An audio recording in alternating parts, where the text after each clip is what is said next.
Hey guys, tonight we're doing something a little different. You're not just hearing a story, you're in it. And I have to warn you, you probably won't survive this. You open your eyes and immediately your breath fogs in the air. It's cold. Not I left the window open cold. This is bitter, bone deep, your nose might fall off kind of cold. You've just been plopped into Britain during the Dark Ages, somewhere between the fall of Rome and the rise of anything remotely organised, roughly the 6th century. And it's winter, the most brutal time of the year. There's no central heating, no Gore-Tex jackets, no hot chocolate unless you count stale mead, and your neighbours are probably dead. So, yeah, welcome. So before you get comfortable, take a moment to like the video and subscribe, but only if you genuinely enjoy what I do here. And hey, let me know in the comments, what city are you watching from, and what time is it right now? Curious if you're in your cosy bed or listening to this while scraping ice off your windshield. Now, dim the lights, maybe turn on a fan for that soft background hum, and let's ease into tonight's journey together. Your boots, or more accurately, the vaguely boot-shaped stitched leather lumps wrapped around your feet, squelch into frozen mud. It's not snowing today, but it snowed yesterday, and then it rained, and then it froze. So now the ground is an unforgiving slurry of ice-edged slop and horse manure. Everything smells vaguely of peat smoke, damp wool, and something dead in the hedgerow. You try not to think too hard about it. You've been dumped somewhere in a remote village in what will one day be northern England, but for now it's just our land, and the nearest Roman-built road is long gone under bramble and thyme. There are maybe a dozen huts here. Smoke curls from thatched roofs, barely rising before being bullied sideways by a cruel winter wind. There's no formal welcome, no town square, no, hey new guy. Someone eyes you from a doorway, half wrapped in a sheepskin, suspicious, tired. Everyone's tired this time of year. You shiver, which feels like a luxury. Some of these people are beyond shivering. You spot a man squatting by a frozen stream, face grey, hands raw and cracked. That purple hue on his fingertips? Not good. Frostbite doesn't play favourites. Now here's a fun historical fact to warm your soul. The term Dark Ages wasn't even used until centuries later. It was coined by people who looked back and said, yikes, they must have really had it rough. And while modern scholars debate whether things were truly that bad, especially compared to what came before, there's no denying the winters could be downright lethal. See, after the Romans pulled out in the early 5th century, they took their infrastructure with them. Baths, stone buildings, grain shipments, roads, aqueducts. Bye. What was left behind was a patchwork of small communities scraping by, usually centred around a warlord or tribal chief, and driven by a brutal mix of survival, superstition, and inherited scraps of knowledge. You stumble toward one of the homes, your body aching from cold you didn't know could reach your bones like this. The hut is low to the ground, built half into the earth to trap warmth. Smoke pours from a hole in the roof. The door is more of a hide flap, and you push through it into a sudden wave of, not exactly heat, but definitely less freezing. Inside, the world shrinks. Everything's dim and orange. The fire pit in the centre burns low, more smoke than flame. It leaks out through the smoke hole in the roof, or tries to your eyes sting. You sit near the fire and are immediately handed a wooden bowl by a girl of maybe 10 winters. It's some kind of stew if you stretch the definition, mostly roots. Maybe turnip, definitely gritty. They stare at you, and you realise this place doesn't get strangers. In winter, no one travels unless they're desperate or dying. Probably both. Here's a quirky little fact for your mental back pocket. Some Dark Age folks believed the winter wind itself was haunted. Like, literally possessed by spirits or demons. There's a chance your hosts think you brought it. So maybe eat your stew quietly and try not to sneeze. As you sit there, trying not to visibly shiver, you start to notice the layout of the hut. One big room shared by everyone. That includes animals, a goat is tied in the corner, warm and oblivious. A chicken pecks near the wall, its feathers puffed like a little living hand warmer. A couple of kids curl near the hearth like cats, wrapped in wool that smells of smoke and lanolin. There's an eerie quiet to everything. People speak softly, if at all. The wind outside fills the silence. Time slows. That's something you'll have to get used to. These winters aren't marked by holidays or deadlines, they're just endured. Now, here's where the scholars get fussy. Some argue that Dark Age winters weren't that brutal compared to earlier or later centuries. The climate in post-Roman Britain may have been a bit warmer than the so-called Little Ice Age that came centuries later. But let me ask you this. Are you wearing underwear? Because they weren't. Wool next to skin, constant damp, no antibiotics, no chapstick.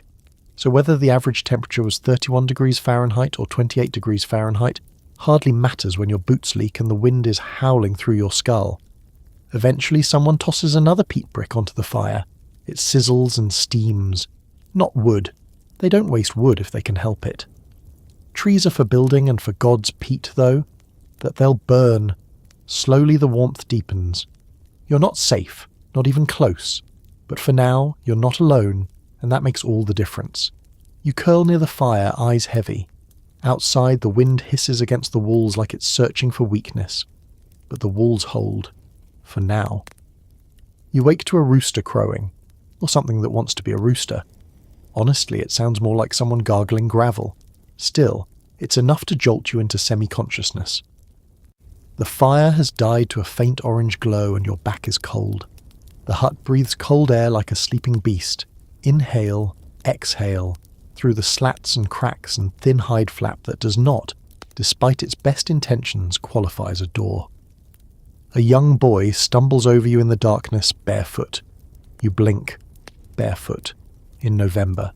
His feet are purple blotched and calloused like tree bark. He doesn't flinch. He's headed outside to do something with the goats.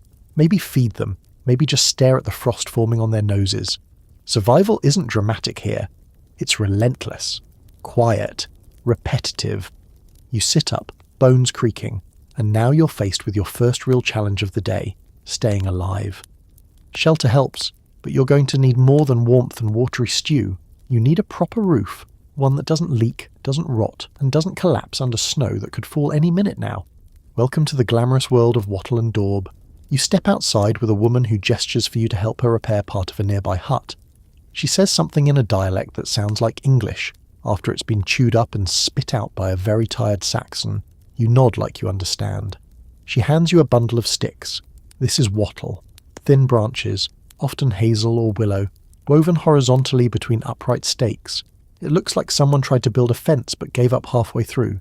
Still, it's stronger than it seems, flexible, shockingly wind-resistant. Once the skeleton is done comes the daub, and here's where you lose all remaining dignity. Daub is a mix of whatever's sticky and vaguely structural. Clay, straw, ash, and yes, manure. Human or animal, it's not glamorous. You slap it on with your hands, feeling the mixture squish through your fingers and smear across your sleeves. It smells like the back end of a barn, and honestly, it is the back end of a barn. But when it dries, it hardens into a windproof, surprisingly insulative wall. Not exactly central heating, but a lot better than just stacked logs or bare timber. The genius of wattle and daub is that it uses what's available. Trees for the skeleton, earth for the muscle, dung for the magic glue. You help her patch a corner of her wall, and when you're done, she grunts in a way that might be gratitude or amusement. Now for the roof. Oh boy, thatched roofing is the standard here. If you were hoping for wooden shingles or tiles, think again. Those were luxuries even when Rome ruled the island now. You're piling reeds and straw in overlapping bundles and securing them with hand-woven rope. The angle matters. Too flat and the rain seeps through, too steep, and it slides off, but with nowhere to go except onto your face while you sleep. It's not all practical, though. Here's a fringe fact for you. Some Dark Age folks believe that spirits could enter through the roof if the thatch was too thin. So thick layered roofing wasn't just about staying dry, it was spiritual armour. You're standing on a ladder made from tree limbs lashed with leather, trying not to fall to your death while positioning straw bundles, when a sharp gust nearly sends you tumbling. The woman below shouts something that is almost definitely not a compliment. You drop to your knees and cling to the roofline. Here's the thing. Building materials aren't just about keeping cold out. They're about staying alive. A bad roof can mean a fire goes out. And without a fire, your food doesn't cook, your body doesn't thaw, and your morale, it sinks faster than a stone in a well. So now let's get architectural for a minute. These huts aren't just square blocks. Most are roundhouses, circular structures with conical roofs. Why round? Because wind moves around them rather than smashing into a flat surface. because a central hearth shares warmth more efficiently in a circle, because corners are weak points, structurally and thermally. Scholars still argue about how widespread roundhouses were by the Dark Ages. Some believe they were mostly an Iron Age thing, others think they held on in remote areas far longer. But here, in the frostbitten backwoods of sub-Roman Britain, no one's about to waste time rebuilding everything just because some fancy southern lord prefers squares. You finish the patch job, your hands frozen, your breath short. Your clothes are soaked with a mix of snowmelt and something you don't want to identify. But the house is stronger now. It won't blow in tonight, and that's a win. As you step back to admire the work, you hear something strange. Singing. Faint, rhythmic, a low chant, more moan than melody. A group of people are walking from hut to hut, leaving sprigs of greenery, holly, maybe, above each doorway. The woman you helped joins them, handing you a small bundle to hang on the next home. Pagan superstition, early Christmas caroling. Historians debate. Some say these traditions predate Christianity in Britain and were meant to ward off spirits or bring protection during the coldest months. Others argue that even by the 6th century, elements of Christian ritual were already tangled up in these folk customs. You hang the greenery not because you believe in it, but because you've seen the way the villagers glance toward the forest when the sun begins to sink, like the dark is watching, like it remembers who survives and who doesn't. By late afternoon, though you'd barely call it that since the sun is already nosediving, the wind sharpens. People retreat indoors, and the smoke holes once again become the villagers' only breath. You return to your borrowed hut. The woman hands you a lump of waxy tallow and a length of twisted moss. She lights it with a twig from the fire. It flares to life, sputtering but steady. Your very own torch. The glow throws dancing shadows on the walls, and for a second you feel powerful. Like maybe you could do this. Survive this. But then the wind howls again, and the shadows dance harder, and you remember, you're not home. You're not safe. You're just one more warm body trying to last the winter. By the time you wake again, it's still dark. But that's not saying much. In these bleak midwinter months, the sun barely bothers showing up. You sit up, bones stiff, fingers clumsy from the chill. The fire's out. Again. Your breath coils in front of you like a ghost. A very disappointed ghost. Outside, the village is already stirring. You hear the thunk of wood being split, the bleating complaint of sheep too cold to function, and someone sneezing so violently you wonder if they just expelled a lung. You tug on your wool tunic, which smells like goat and damp regret, and head out to face what you now understand is a typical Dark Age morning, miserably cold and aggressively inconvenient. First lesson of the day? Wear everything, all at once, always. Layering isn't optional, it's survival. You throw on a second tunic, then wrap yourself in a cloak that may once have been part of a cow. It's stiff and vaguely hairy. You tie it closed with a braided woolen cord. Around your legs go rough wool trousers, hand-stitched, itchy and resistant to bending at the knees. The locals use strips of cloth called leg wraps, long, narrow wool bands spiralled from ankle to knee. To trap warmth and keep the wind from whistling up their shins, you follow suit. You pull on what might generously be called shoes, leather, loosely sewn, with the structural integrity of a soggy sandwich. Someone's shoved sheep wool inside as makeshift insulation. You wiggle your toes, barely.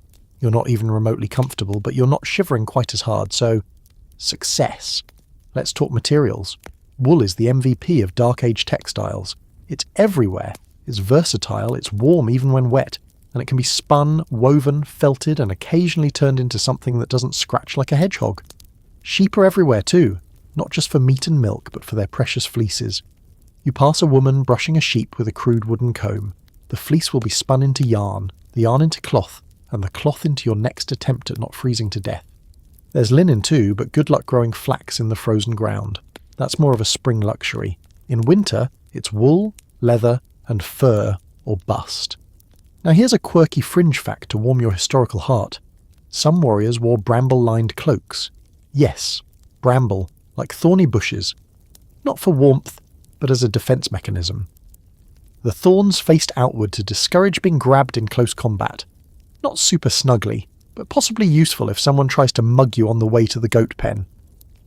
You head toward the forest edge, where two men are cutting branches. You're told to help collect firewood, which is both a crucial task and a never-ending one. Every fire in every home eats fuel like a starving animal. You grab an armful of deadfall, damp, heavy, awkward, and immediately slip on a patch of ice. The men laugh.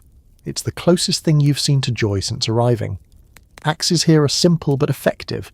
Iron-headed, wooden-handled, kept sharp because dull blades are dangerous.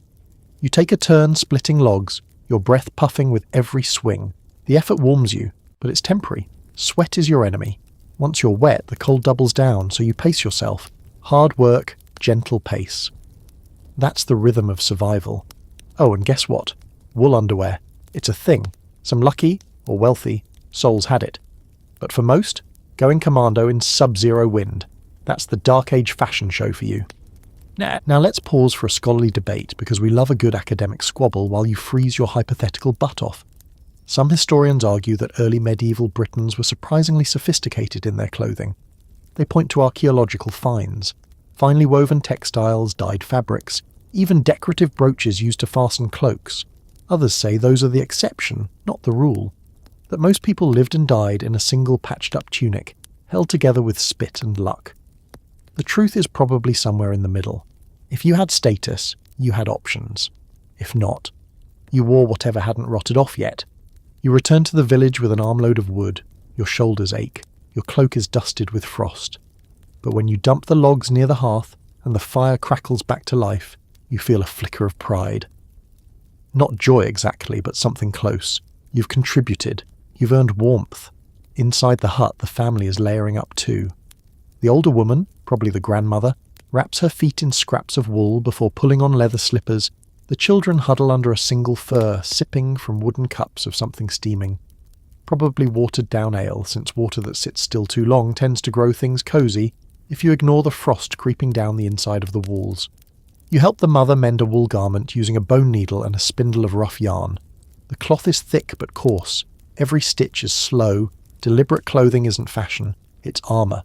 It's your daily shield against the elements. You don't toss things when they rip. You fix them until they're more patched than original fabric. Everyone wears history on their sleeves, literally. You step outside one last time before nightfall. The sky's already dim, the horizon bruised purple and grey. Smoke threads from rooftops. Cloaked figures move like ghosts through the twilight, checking animals, dragging in firewood, tamping snow from paths. Every motion is calculated, efficient. There's no wasted energy. Not in winter. And that's something modern life kind of robs from you.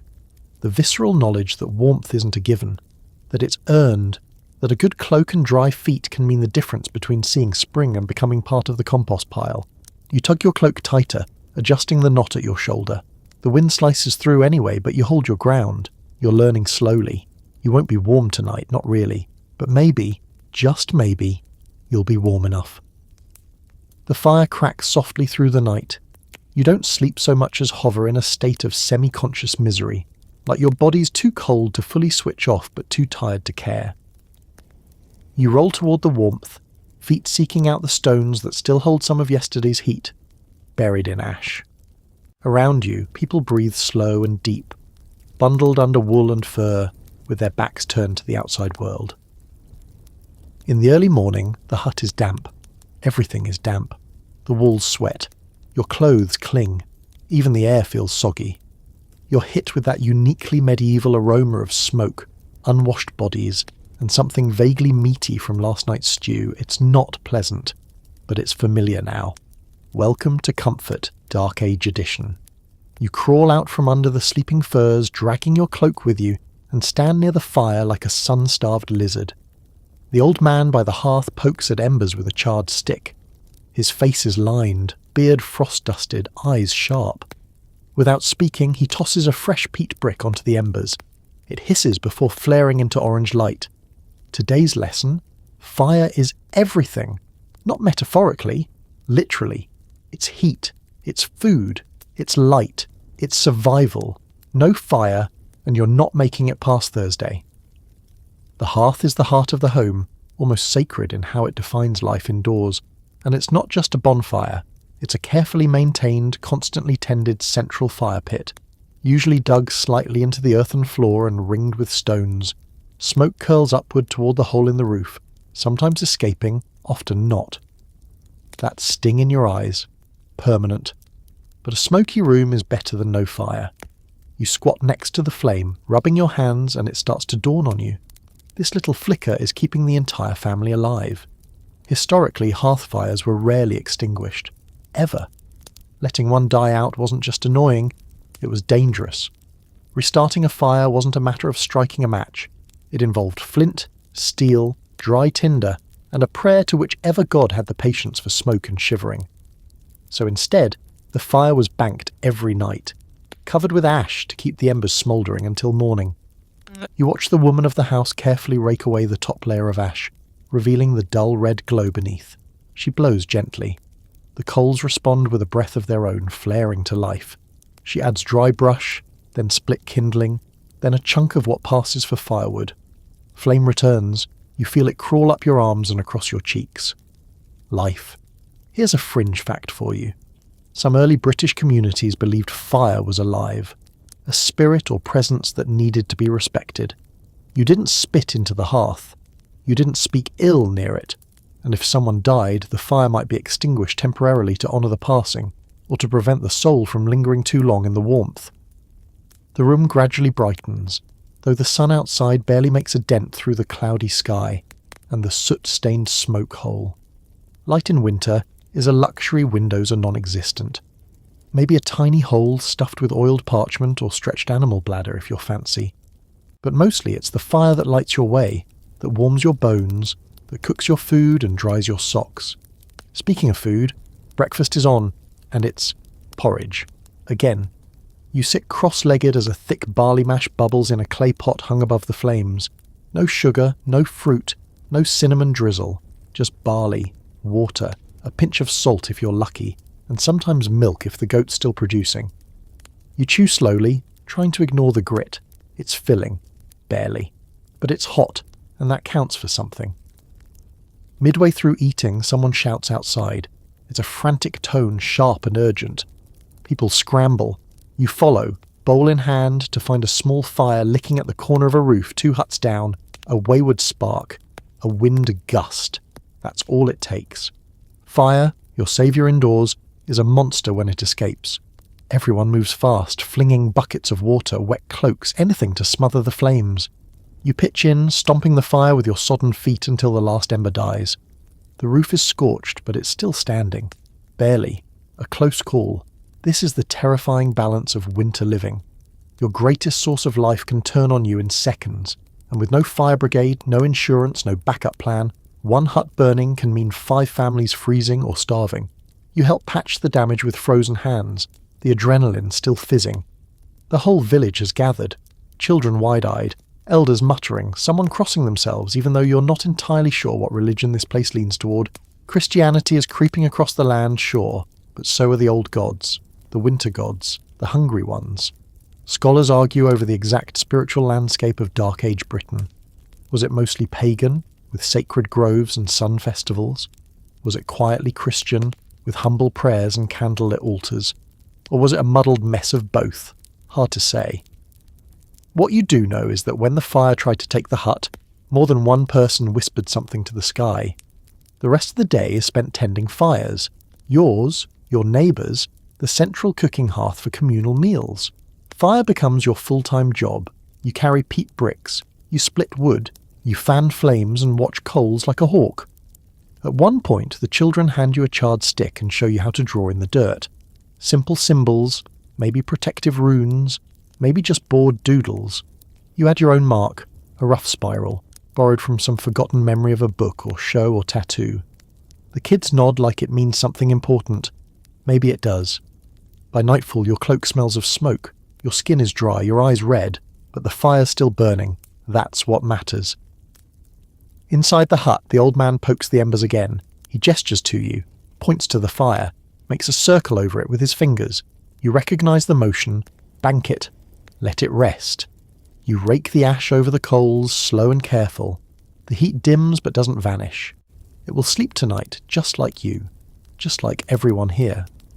As you lie down, wrapped in sheepskin and scratchy wool, you hear the faint pop of a sap bubble in the logs.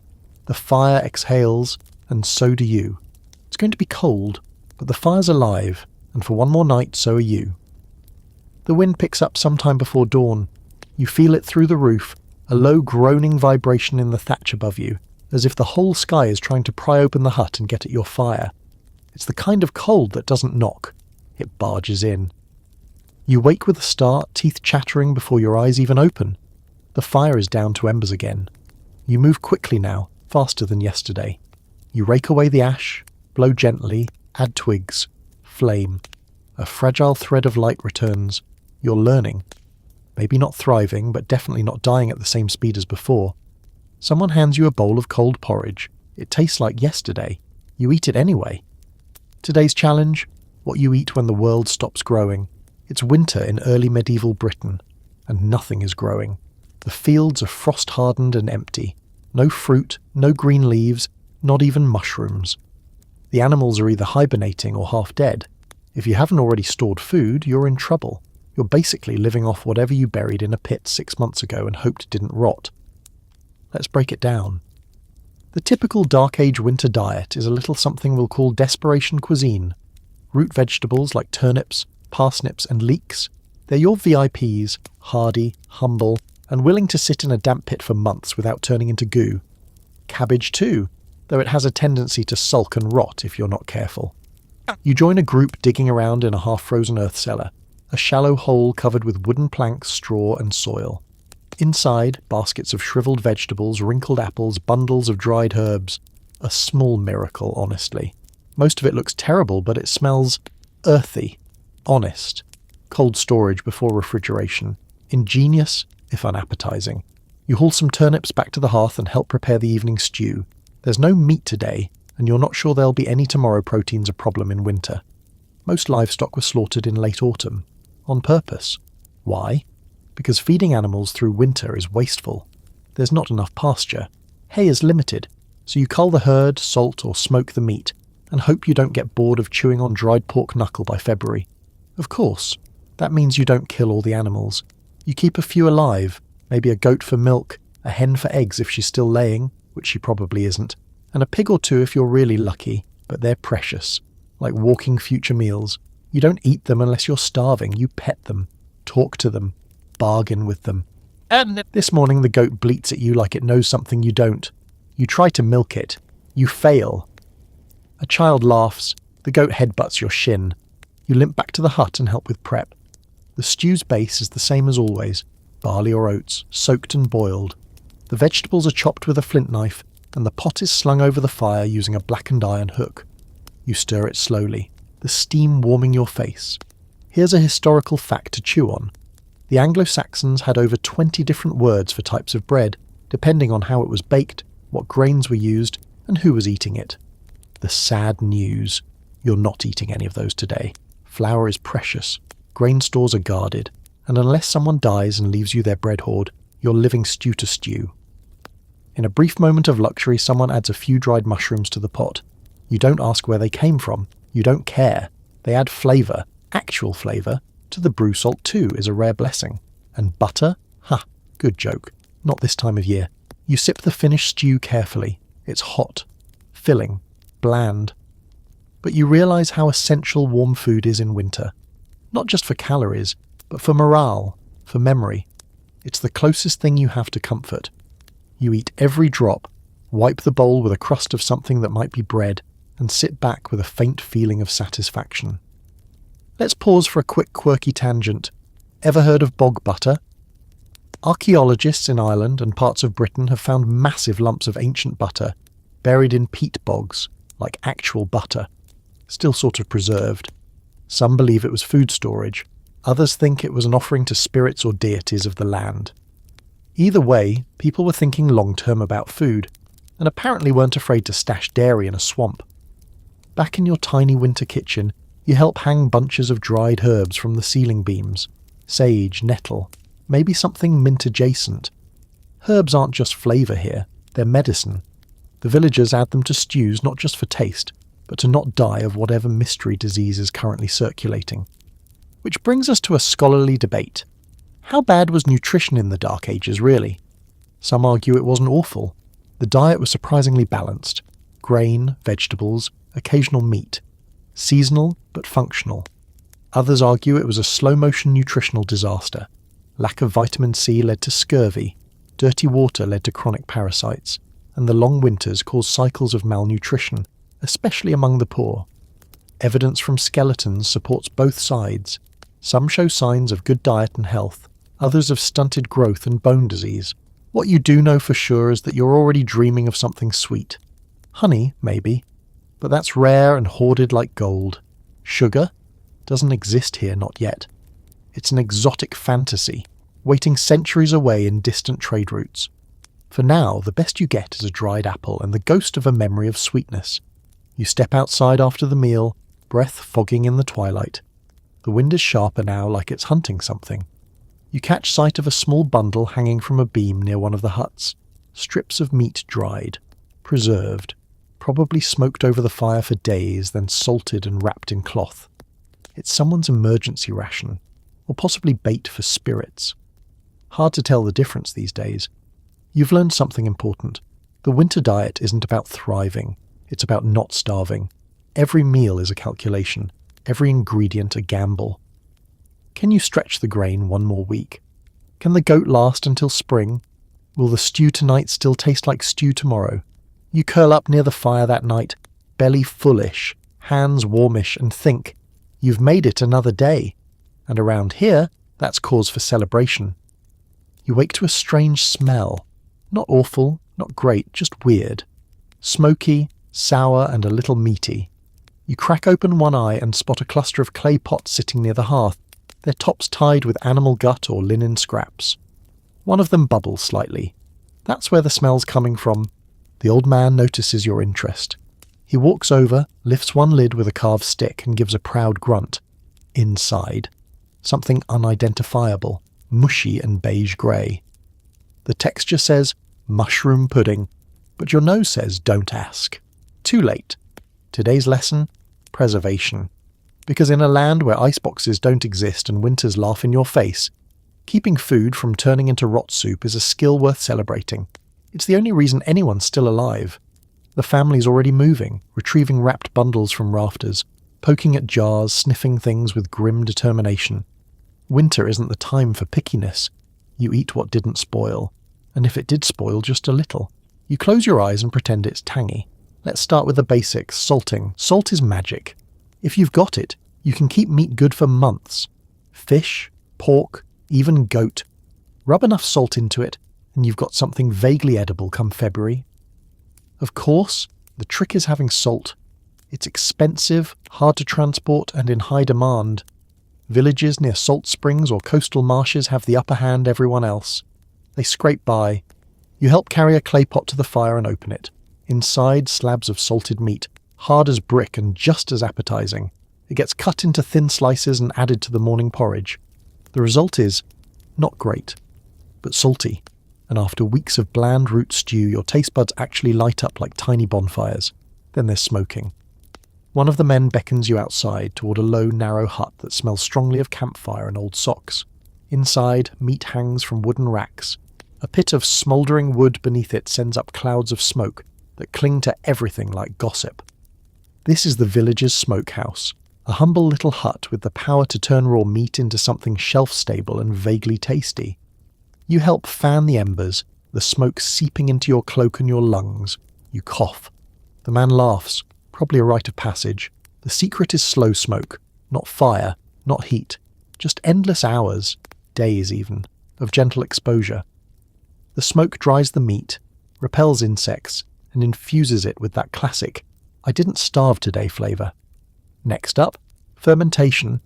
Yeah, the weird bubbling jar from earlier. The villagers are big on it. They ferment milk into something yogurtish. They ferment grains into ale. They ferment vegetables like cabbage into pungent sour mush that smells like it's been in a fist fight. You're handed a bowl of it. It wobbles. You hesitate. But here's the thing. It's alive. Not like living, breathing alive, but biologically active.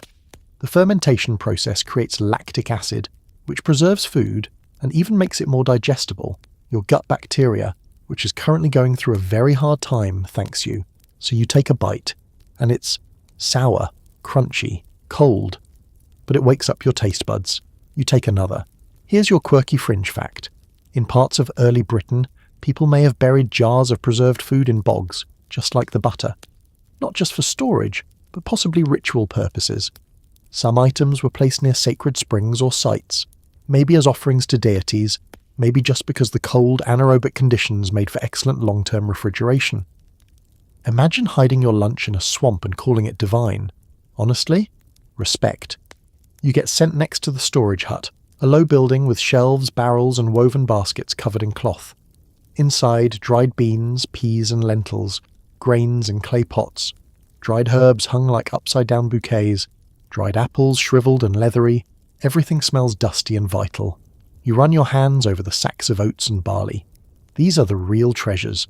Not gold, not silver, but food. Winter turns every seed into potential salvation. Yep. Back outside, you help the woman of the house seal a pot of boiled grain porridge mixed with berries. She pours in a layer of fat, maybe pork or goose, which hardens into a lid air can't get in, so the food inside stays good for weeks.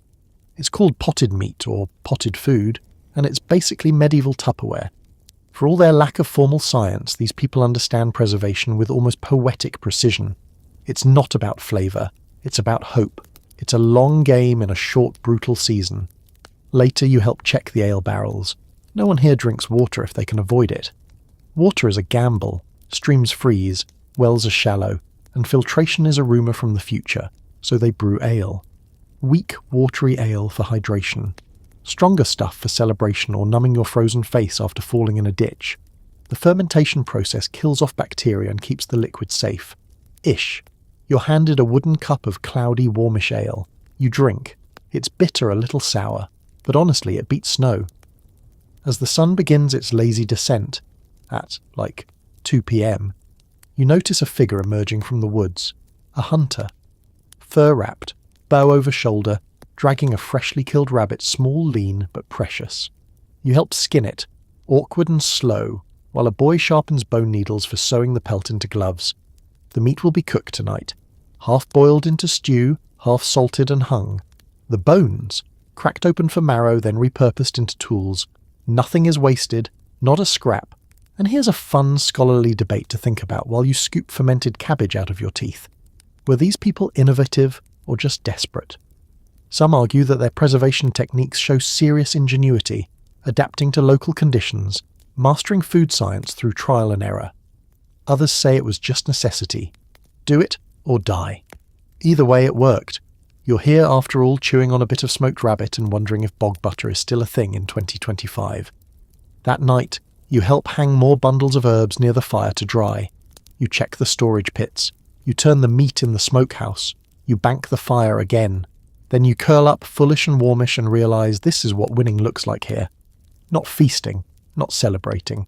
Just getting through the day with a little food left in the pot and nothing rotting in your belly. The wind howls against the thatch, but your gut is quiet. That counts for something. You've lost track of how many days you've been here. Could be 7, could be 17. Time moves differently in the cold. It stretches and snaps like brittle twine. The sun barely clears the trees before it sinks back into the horizon, and your days are measured not by hours, but by the distance between meals, between fire feedings, between shivers. But today feels slower, heavier.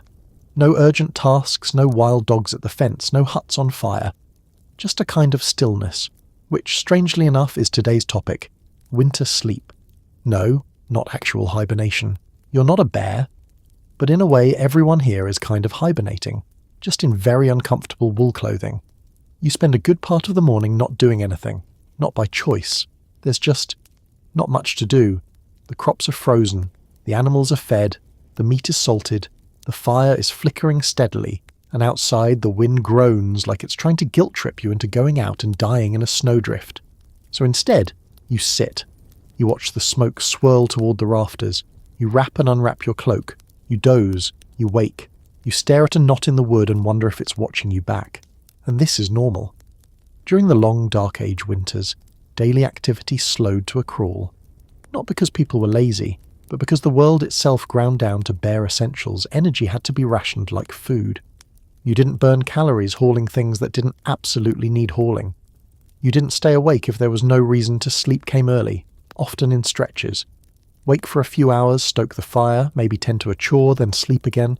A kind of two-part slumber. Segmented sleep, some historians call it. And here comes your historical fun fact. Evidence for this kind of sleep appears in medieval texts across Europe. People would go to bed after nightfall, wake around midnight for an hour or two, maybe to pray, think, or even chat, then go back to bed until morning. It was called first sleep and second sleep. You're not lazy, you're just historically accurate, and you try it. Nap for a bit. Wake up to a strange dream about a goat speaking Latin. Shake it off. Sip warm ale. Doze again. The others in the hut seem to follow the same pattern. Someone snores softly. A child turns over, stealing your half of the fur.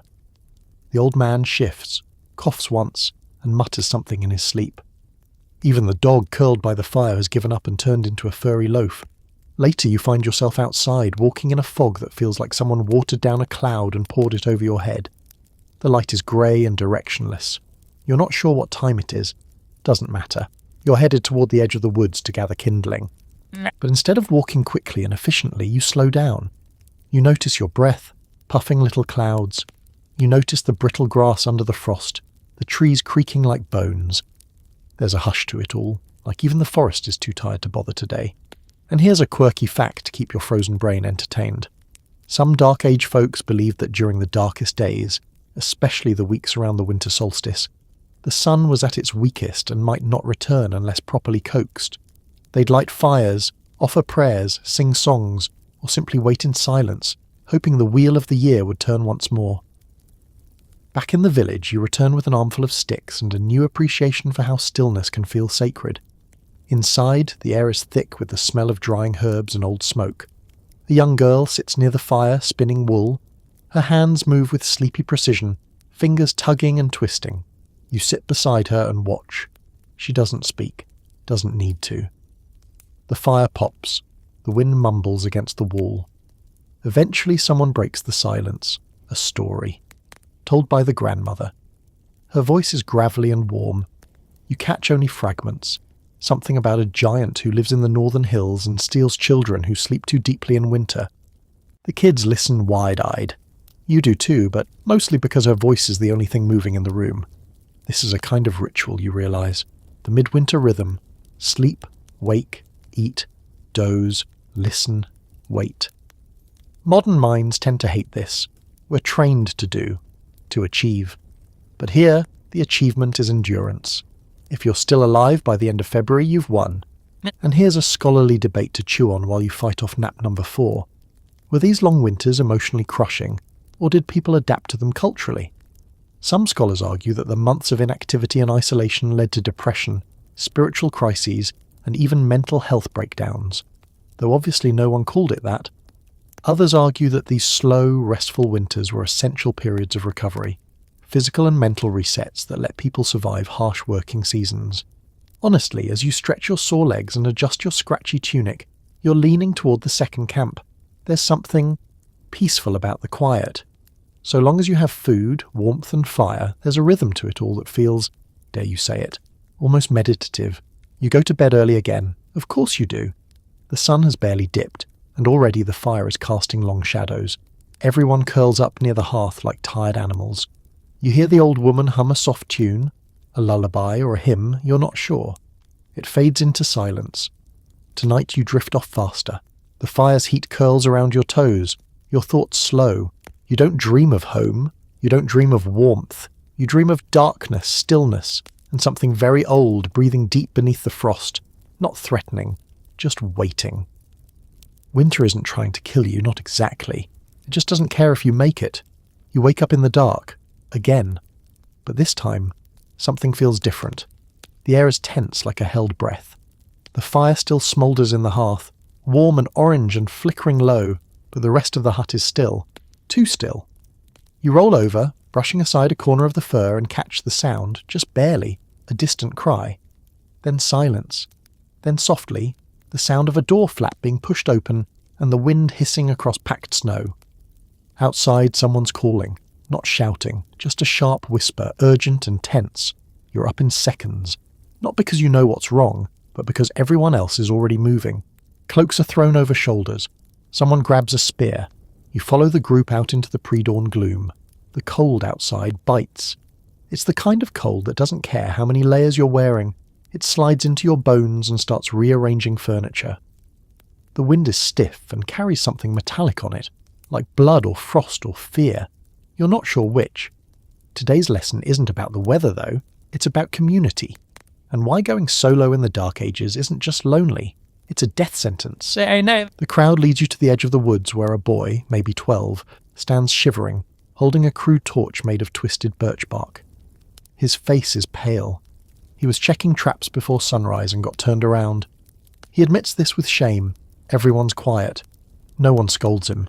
He could have frozen to death. If he hadn't found his way back, or if no one had noticed he was missing, he'd be a story tomorrow, not a person. As the group walks back, you realise how fast they moved. No debate, no argument. One person noticed, another rallied, and within moments half the village was up and moving. That's what community looks like when survival depends on it. Back in the village, the boy's mother is quietly crying, hugging him so hard you think she might break his ribs.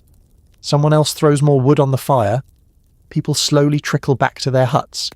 And just like that, things resume. But they're a little more alert now. You spend the day chopping wood again, always more wood, always too little, and reflecting on how much you rely on people you barely know. They've shared food, tools, warmth, space. You haven't earned your place here, but you haven't been cast out either. This is the unspoken rule of the long winter. You take care of each other, or you will freeze. Communal survival isn't just emotional comfort, it's practical. Fires burn brighter when tended in shifts. Stews feed more when shared. Tools break slower when passed hand to hand instead of hoarded.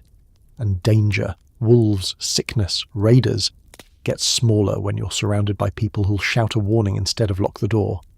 Here's a historical fact. In Dark Age Britain, many small settlements were structured around extended family units or kin groups. Blood ties mattered, but so did proximity. You might not love your neighbours, but you needed them. Most people didn't travel far from home because home was the only place where people owed you anything. And here's your quirky twist of the day. In some rural communities, they didn't just share goods, they shared body heat. Entire families, animals included, piled into the same sleeping space at night, not romantic. Not even particularly cosy. Just the only way to survive nights that dropped below freezing. You, your uncle, your cousin, 3 goats, and a chicken named Eggward, all tangled together in a blanket of mutual desperation. You find yourself growing more aware of the sounds around you. A cough that doesn't go away. A creaking rafter that might mean the roof is failing. A lull in conversation that hints at a fight between families. Tension can be deadly here. One bad disagreement could fracture the whole delicate network that holds this place together. You offer to help with repairs on another hut.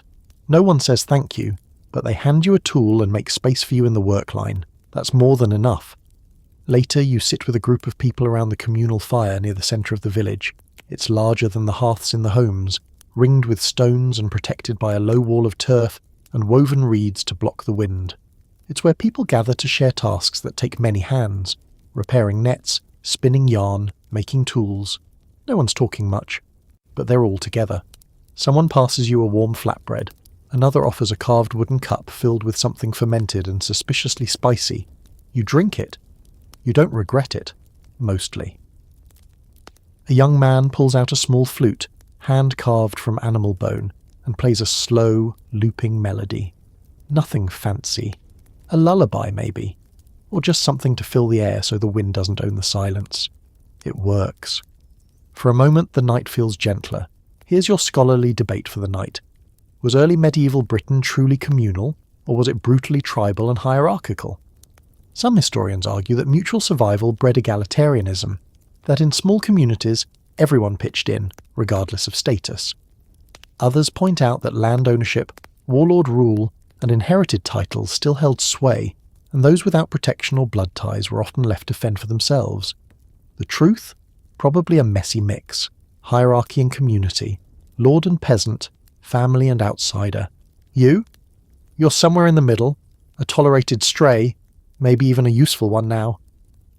The night grows late, and people drift off in pairs, in clusters, pulling their cloaks tight. The fire dims. You help cover it, banking it for the next morning. Back in your hut, someone's already snoring. The goat is farting softly in the corner. The girl who always spins yarn has rolled into your space. Her feet icy and indifferent to personal boundaries, you let her stay.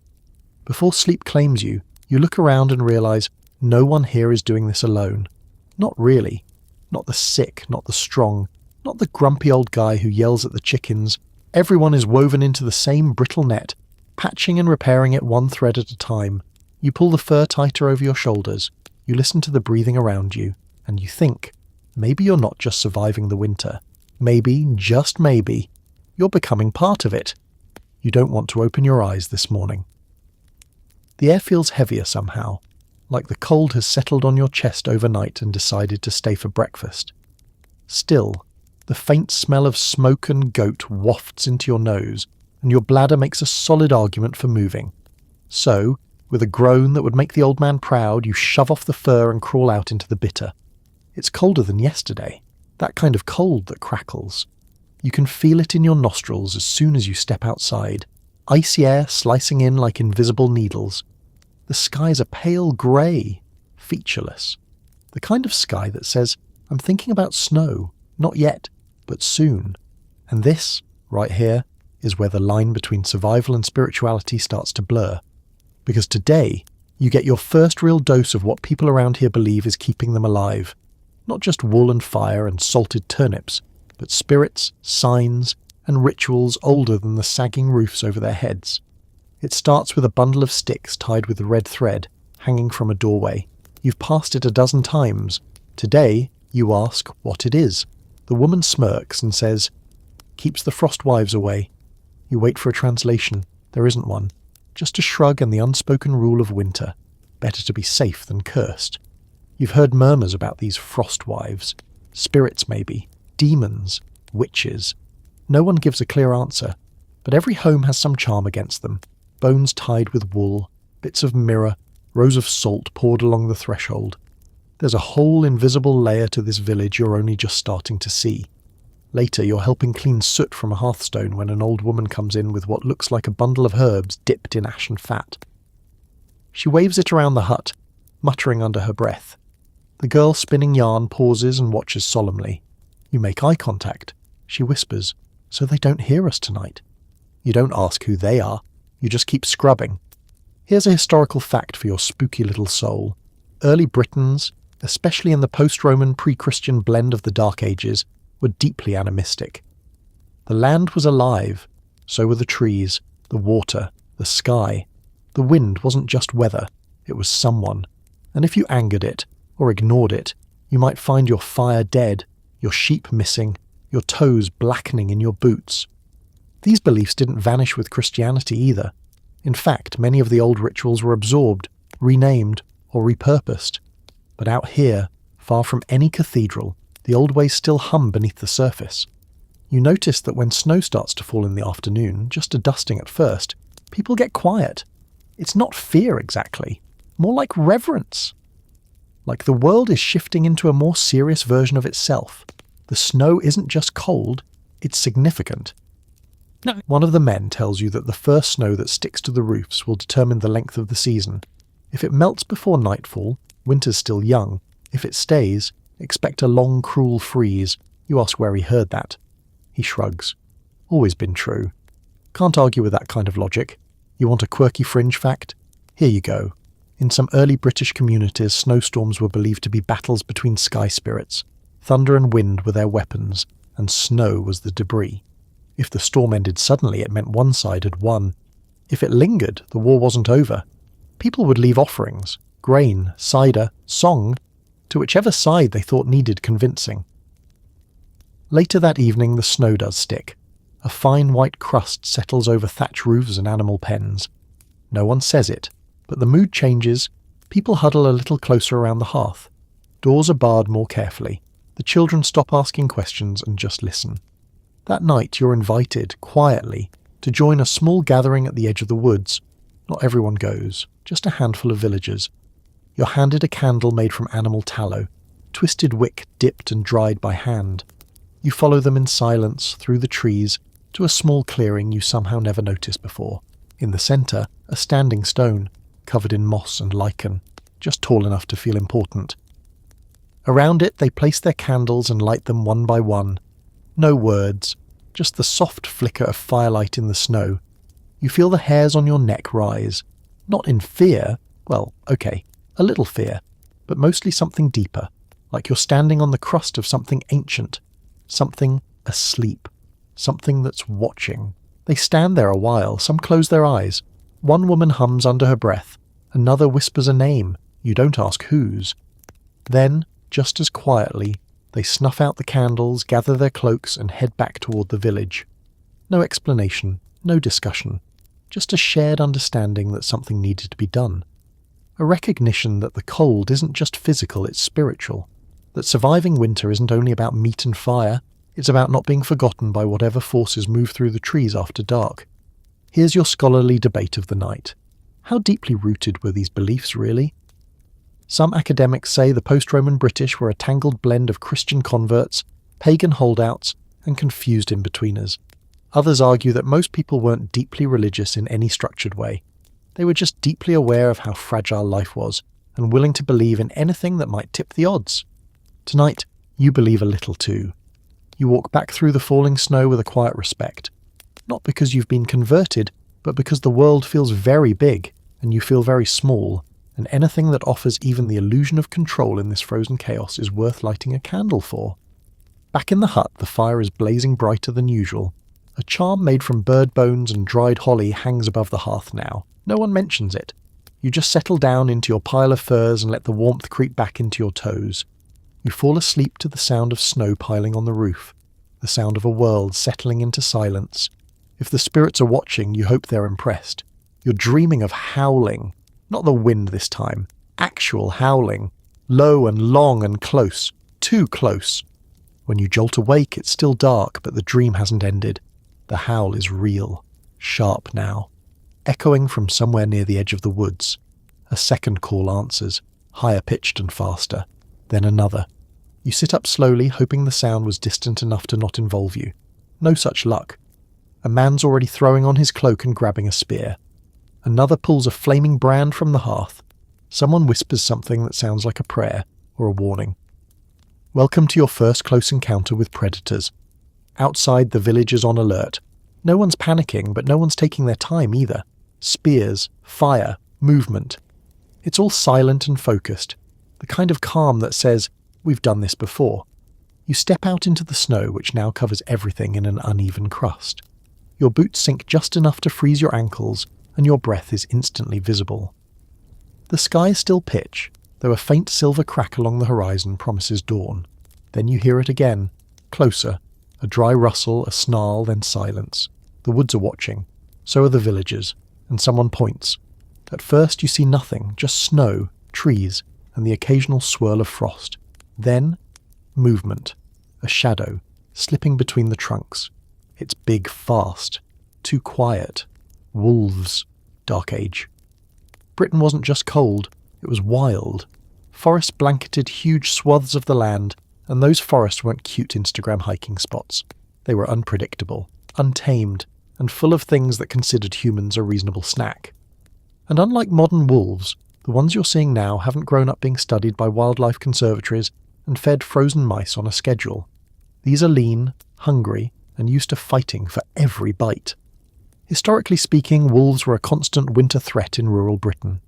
They prowled the edges of villages, scavenged the outskirts, even snatched livestock, or occasionally people, if desperation pushed them. The threat was real enough that several early laws and royal edicts mentioned bounties for wolf pelts. And here's your quirky twist. In some folk traditions, wolves weren't just animals. They were omens, harbingers, cursed humans. Some believed seeing one was a sign of death or war. Others thought certain people could become wolves, shifting under moonlight or madness. Early werewolf lore? Oh yeah, older than Hollywood, older than garlic. You huddle with the others near the animal pens. The livestock are restless, goats stamping, sheep bleating low. One of the men holds a sling in his hand, ready another has a sharpened stick, not much more than a broom handle with an attitude. Then a wolf steps into the open. It's mangy, gaunt. Its ribs show through matted fur. One ear is torn, its eyes gleam in the firelight, yellow and hungry. You expect it to charge. Instead it stares, cold, calculating, and then another appears beside it. This is not a lone hunter, this is a pack. You start to understand the urgency of those bone charms and red thread bundles. Not everything out here respects fences, or fire, or humans. But something else happens. The villagers don't panic. They move together, slowly forming a line, shields and cloaks raised, firebrands high. No one breaks rank, no one runs. The wolves hesitate. One growls, another darts forward, then back, and then, almost anticlimactically, they turn. As one, they vanish into the tree line like smoke. Gone. The villagers don't cheer. No one fist pumps. They just watch the woods for a while longer, as if waiting to see if the night will change its mind. Then, slowly, people begin to drift back inside. You help rebuild the barrier around the animal pen, a crude but effective wall of brush and stakes. One man jokes, "If they come back, let them take the chicken that bites me." You chuckle, half-hearted. Here's a scholarly debate to chew on while you warm up. How prevalent really were wolf attacks in early Britain? Some argue that medieval sources exaggerated the danger for dramatic effect or to sell wolf hunting licenses. Others point to multiple written accounts, laws, and even place names, like Wulfstan or Wolfridge, as proof that wolves were not only real threats, but culturally central to the winter experience. Some regions even had wolf time, the bleakest weeks of midwinter when attacks were most likely. You don't need a historian right now, you just need another log on the fire. Back inside, the hut is warming again. The children are awake now, talking in excited whispers. The goat is somehow chewing something that doesn't exist. You settle near the hearth and wrap a fur around your shoulders. The old woman gives you a look and mutters something. You catch a word. Garm. A northern name for a monstrous wolf, sometimes said to guard the gates of the underworld. She spits into the fire, just in case. Not all predators are physical out here. Some live in stories. You watch the flames for a while, trying to forget how close those yellow eyes came to the pen, how little stood between you and teeth, and how, tomorrow night, they might come back hungrier. You wonder what else roams these woods, what else watches the smoke curl up from chimneys and sees warmth as an invitation. Before sleep, someone carves a sigil onto the wooden frame of the door. A rough rune, probably Saxon. You don't know what it means, but you find yourself tracing it with your fingers anyway. Out there in the dark, the wolves are still moving. You can feel it. But in here, the fire holds steady, and so does the people around it. For now, the wolves don't come back the next night, but no one trusts that. The barriers are reinforced again anyway. More brush, more stakes, more firebrands stuck upright in the snow like frozen torches. One man even hangs strips of cloth soaked in something that smells suspiciously like goat urine. When you raise an eyebrow, he grins and says, "No beast likes a piss wall." Fair enough. The threat has passed for now, but it's changed something in the air. People move a little faster, talk a little quieter. You get the sense that winter's mask has slipped just a bit. Less pretty snow globe, more toothy grin. And for the first time, someone mentions the old word for it, the hungry season. And this morning, as the clouds clear and the frost thickens, you realise you've stumbled on something truly fascinating and a little sad. Hidden among the huts, buried under peat, carved into the earth itself, are the ghosts of Rome. Yep, the Empire. Long gone but not forgotten. You're taken by a few villagers on a short trek, not far, just a half-hour's walk down a packed icy trail toward what they call the old place. You assume it's a burial ground or maybe a grove. It's not. It's a ruin. A stone wall, moss-covered and half-collapsed. Beyond it, the remains of a Roman villa, crumbled columns, broken tiles, chunks of mosaic frozen under snow are sitting here, quietly being devoured by centuries. No one treats it like treasure. No one treats it like history either. It's just there. Old bones in the dirt. Sometimes they steal from it. Stones for repairs, pottery shards to grind herbs in, rusted metal tools half buried under lichen. But occasionally, especially in winter, they borrow more than stone. Because if there's one thing the Romans were good at, it was engineering warmth.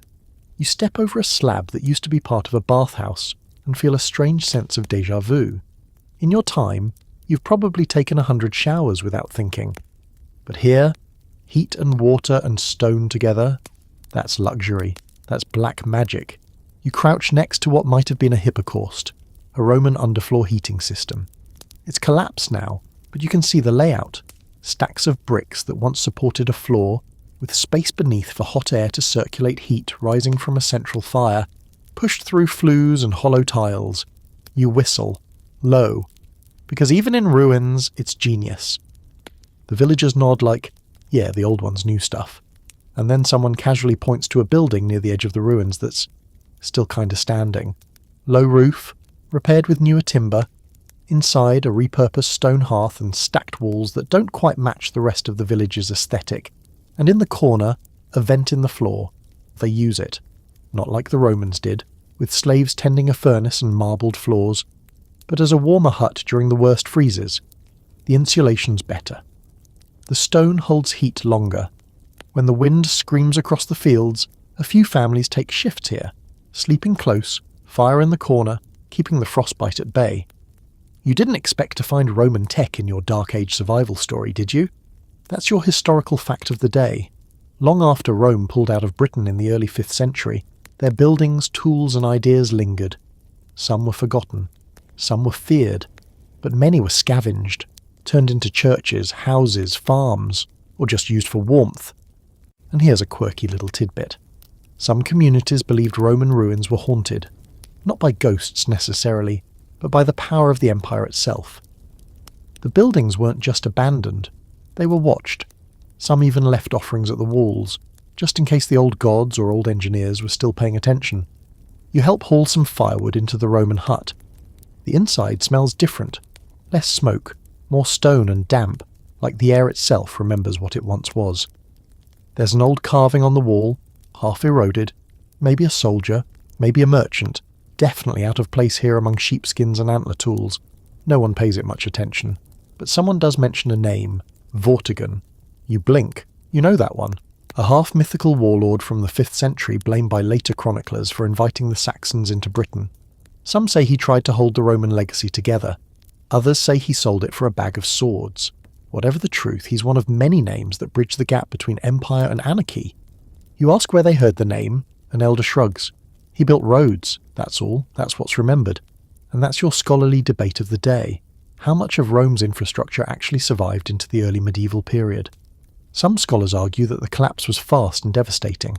Roads fell apart, villas were looted, towns emptied. Others say it was slower, that people adapted Roman tech, used what they could, built their world atop the bones of the old one, that this so-called Dark Age was more of a dim twilight than a total blackout. Standing in this chilly stone ruin, watching kids crouch near a Roman vent with a chunk of dry bread and a bit of smoked pork, it feels like both. The firelight flickers on ancient stone. A boy throws a stick at a carved lion's head. Someone adds straw to a clay pot in the corner. This isn't reverence, it's just use. This is what happens when you're cold and desperate and practical. You repurpose history. By nightfall, a few people will sleep here. Not because it's comfortable, but because it works. You help them stack the walls with snow blocks to cut the wind patch a hole in the roof with a wolf pelt, still stained from last week. And then, when the fire's lit and the smoke finds its way out, you sit in the glow of second-hand civilization and feel, not warm but warmer. You press your hand to a Roman stone, it's smooth, chipped. It's been here longer than your whole world, and tonight it keeps you from freezing. The first thing you notice when you wake is the smell. Not fire, not goats, not even the fermented mystery mush. No, this is sharper, earthier, sour and sweet at the same time, like old onions and something metallic. You sit up slowly and realise with a sinking feeling that someone in the hut is sick, properly sick. The old man is lying flat on his back, pale and shiny with sweat. His breath whistles through cracked lips. The woman sitting next to him dips a rag into a wooden bowl and presses it gently to his forehead. She doesn't cry, just watches. The children stay on the far side of the hut, whispering to each other, eyes darting. You step outside, you're not stupid. Whatever he has, you don't want it. And here's the hard truth about today's lesson. Winter is the season of sickness. Let's talk about all the charming ways your body can betray you when the air itself wants you dead. You breathe in too much smoke from your fire pit. Your lungs fill with soot. You don't eat enough. Your immune system checks out. You live in close quarters with humans and livestock sharing the same stale air for 3 months. Welcome to the medieval respiratory mixer. No RSVP required. Common colds are deadly here. So is flu. So is anything that looks, sounds, or smells like pneumonia. And that's before you even get to the more fun stuff, like boils, sores, or that mysterious rash that one boy had last week but swears is probably just from the moss. You head toward the communal fire circle, where someone's boiling water and tossing in handfuls of dried herbs. Nettle, sage, maybe elderflower if they've got it. The smell is strong and vaguely medicinal. You ask what it's for. Steam, one woman says. For his chest. You nod. It's basic, but it's something. And here's your historical fact for the day. Early medieval healers relied heavily on herbs, charms, and touch-based remedies. Medical knowledge was a mix of Roman leftovers, pagan folklore, and sheer creative panic. Some treatments worked. Others did the opposite, like bloodletting. Always a hit at parties. You sit down and help slice garlic bulbs, yes, garlic, into a paste to rub on the sick man's chest. It burns the skin, but people swear it draws out the illness. And honestly, given how things smell in there, garlic might be the least offensive thing going into his body today. You're handed a pouch of dried yarrow and told to scatter it at the threshold. To keep the bad breath spirits out, the woman says, dead serious. Here's a quirky fringe fact. In parts of Dark Age Britain, people believed sickness entered the body through breath wind, a kind of corrupted air that could slip into your mouth or nostrils while you slept. Protective herbs were hung from the rafters, and sick people were sometimes made to sleep sitting up near a fire so the illness wouldn't settle in the lungs. Not bad logic, honestly. That afternoon, a man rides into the village. He's thin, wrapped in too many cloaks, face windburned and pinched. His horse is foaming. He doesn't dismount, just shouts that his own village, 2 hills over, has been hit with something worse. 3 people dead, more coughing, 1 woman bleeding from her ears. Then he turns and rides away again, like a bad news ghost. Just long enough to remind everyone that the real predator this season isn't wolves, it's infection. You walk back to your hut, past a girl gathering snow in a bucket to melt into water. You spot a chicken that looks unusually still. You don't ask. By the time you return, the sick old man is worse. His skin has a strange greyish tint. He's no longer coughing, just breathing, slow, wet, rattling. The woman beside him now has a small clay bowl of charcoal ash and is drawing symbols on the floor. You recognise a few from the standing stone, just in case. And here's your scholarly debate. Did early Britons understand illness as a natural phenomenon, or purely as a spiritual affliction? Some historians argue that by the 6th century, especially in places influenced by Christianity or lingering Roman knowledge, people had some grasp of cause and effect. Bad food, bad air, bad luck. Others say spiritual causes still dominated. Demons, curses, divine punishment. Either way, the treatments didn't vary much. Herbs, prayers, heat, hope. That night, no one eats much. The fire burns hot and high, but the mood is low. You lie awake, trying not to breathe too deeply. Trying not to think about whether the cough you heard from the boy 2 huts down is just a cough, or something else. You wonder what you'd do if everyone got sick at once. If the firewood ran out, if the snow kept falling, if no one was left well enough to build, cook, clean, or care. And then, in the middle of the night, you hear it. Again. But not from outside, not wolves. From the hut. A long, slow breath. Then none at all.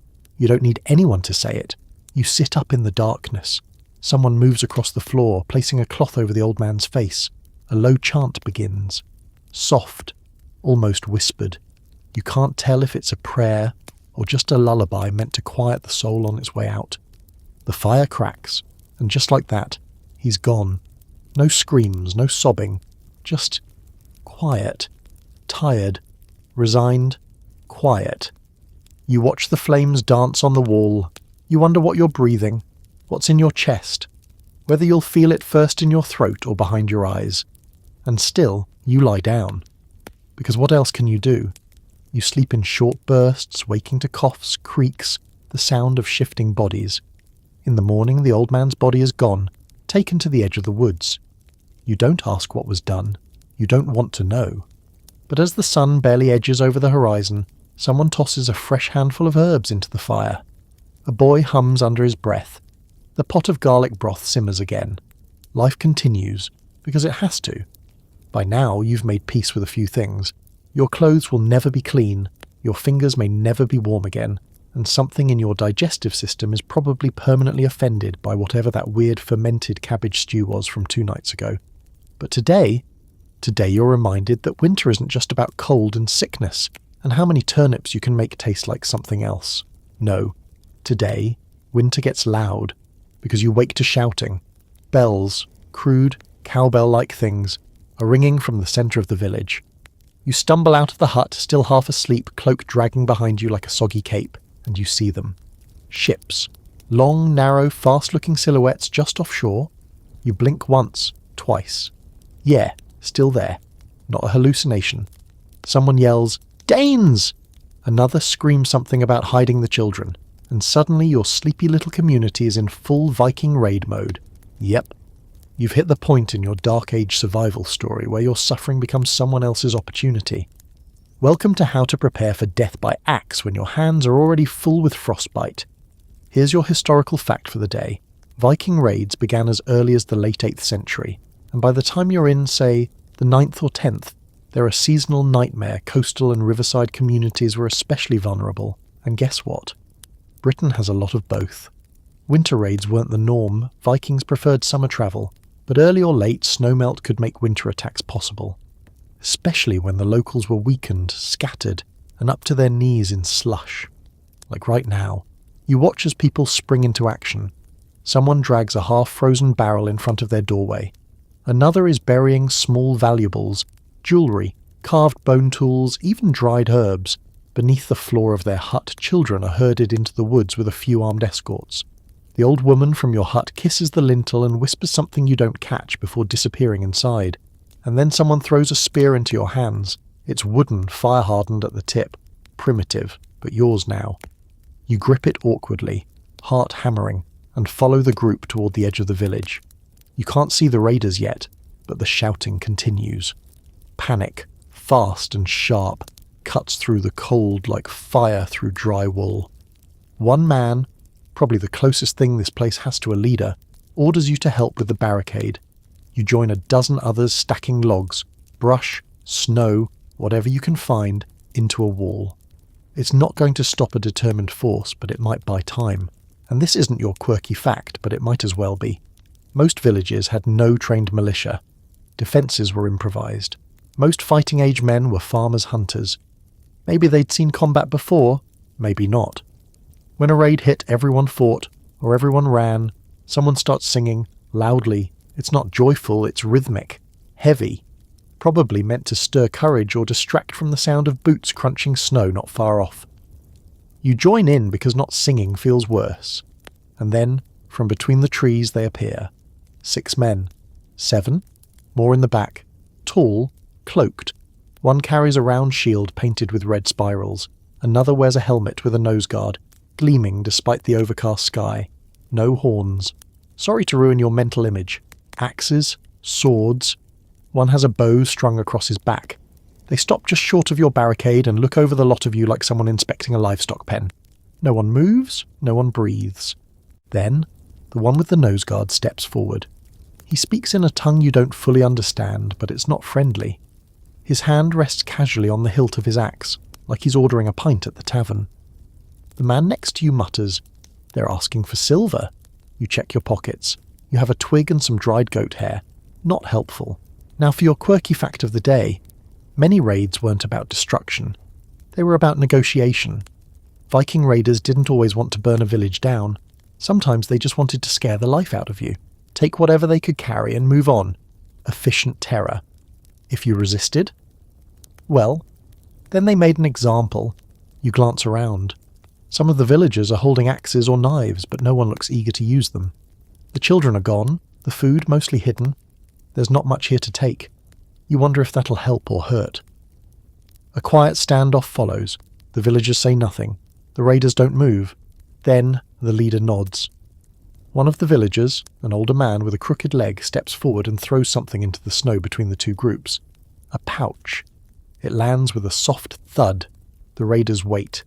The leader steps forward, picks it up, checks inside. Silver coins. Not many, but enough. probably a collective bribe scraped from everyone's buried stash. He grunts, approves, turns, the others follow, they leave, just like that. The whole village holds still, as if afraid that moving will make them change their minds. You don't realise your fingers have gone numb until you drop your spear. It hits the snow with a muffled sound, and the man next to you exhales, long and shaky. No celebration, just relief, which isn't the same. You help dismantle the barricade, the singing stops. One woman starts crying quietly, not for anything lost, but because this time you didn't lose everything. And here's the scholarly debate to keep your adrenaline company. Were Viking raids truly random acts of pillage, or were they calculated strategies, part of a wider pattern of economic and political pressure? Some historians argue the former, chaotic, opportunistic bursts of violence. Others suggest they were smarter than that, targeting known wealth centres and trade routes with surgical brutality. Whichever theory you prefer, the effect was the same: fear, loss, adaptation. Back in your hut, the old woman is lighting a new bundle of herbs. A fresh charm goes over the door, this one made of straw and ash, a symbol of protection, or maybe just of survival. You sit by the fire, stomach still tight, and listen to the normal sounds return: coughing, chopping, quiet muttering. Then someone laughs, just once, then someone else. Soon a few are chuckling over the spear you dropped. It's not joy exactly, but it's something close, that deeply human urge to find humour right after everything almost ended.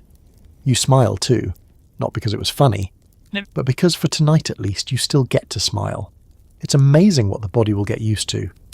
The bruises from yesterday's panic have already started to fade, your muscles have stopped shaking, and your thoughts have stopped looping that moment when the Viking leader glanced at you, just for a second, as if trying to decide whether you were worth swinging at. And somehow it's back to normal, except that normal means cold, mud, and waking up to someone loudly emptying a chamber pot into a snowbank. Not exactly glamorous. Today you're given a new job. You are hoping for something indoors, something near a fire, maybe stirring stew or rubbing garlic on a goat. No such luck. You're going on the road, or what's left of it. Because today's lesson is all about Dark Age travel in winter, and if you thought surviving inside a hut was bad, wait until you step into the wide, slushy unknown with nothing but a soggy cloak and a prayer. You're paired with a man named Bearer. Doesn't say much. Has a beard so dense it looks like a bird could live in it. He's carrying a sack of items to trade with a nearby village. Some smoked fish, dried mushrooms, a few bits of carved antler. You're going along because apparently you have legs and no good reason not to use them.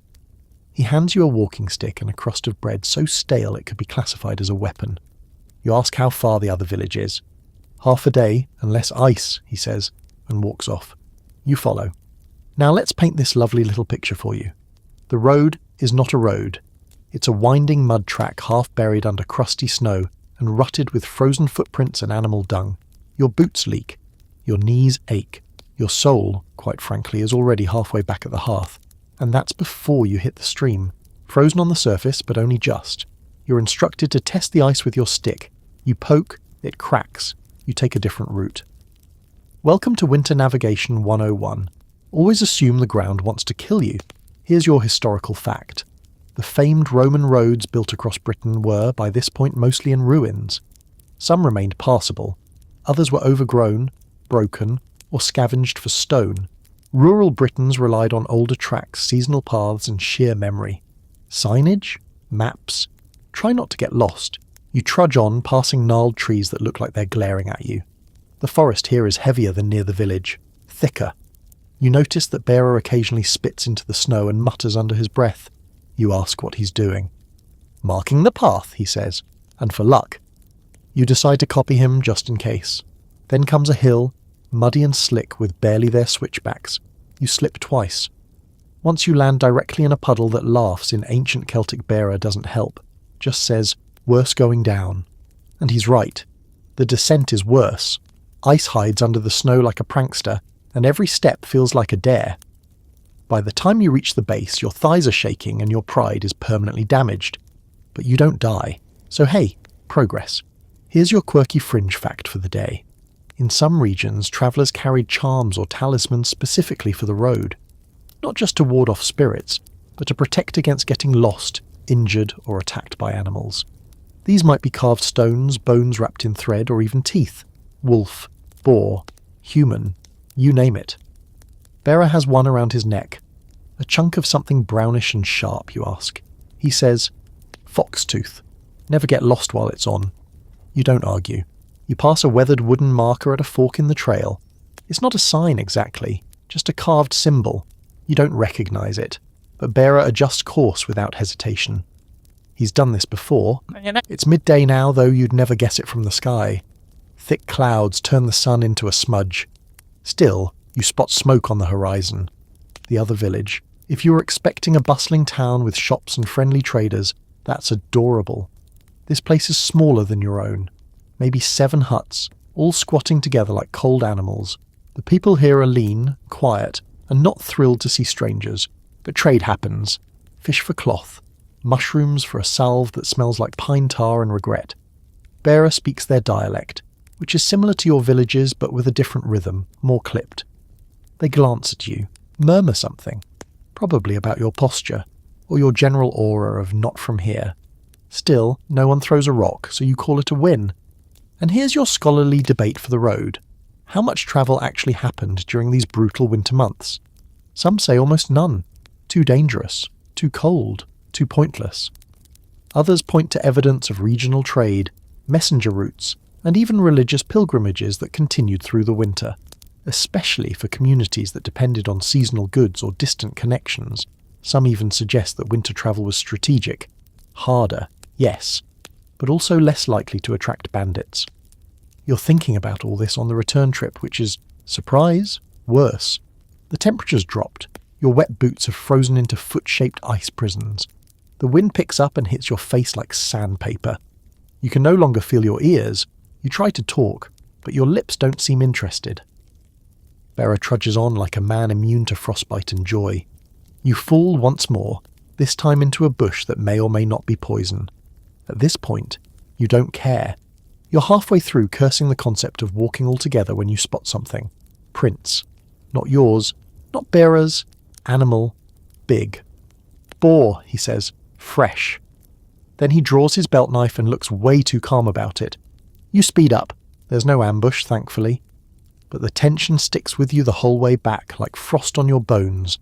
The forest feels alive. Not friendly, just watching. When the huts of your village finally peek through the trees, you could cry. You don't. Mostly because your tear ducts are frozen. You stagger into the hearth hut, collapse near the fire, remove your boots with something between a grunt and a sob. You've travelled maybe 12 miles total today. You feel like you've crossed a continent. Outside, the wind picks up again. Snow dances sideways, and you realise just how impossibly hard it is to move through this world in winter. And yet, they do it. Because trade doesn't stop, needs don't stop, danger doesn't stop, neither can you. You sip weak ale, feet blistered, and look around at the people who've never once had the option of staying inside all season. You respect them more than you did this morning.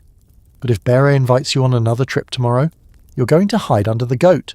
You wake up feeling like a boiled turnip, limp, damp, and generally disrespected by the universe. Every joint aches. Your calves are actively plotting against you.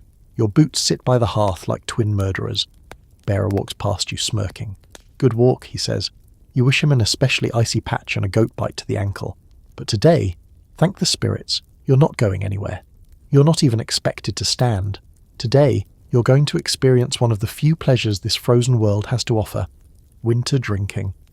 Because when the nights are long, and the wind sounds like a hungry ghost dragging its nails across your roof, sometimes the only thing between you and existential collapse is a mug of something warm, mildly hallucinogenic and probably fermented in a container you shouldn't ask too many questions about. Let's begin with the local favourite. Ale. You've had it before.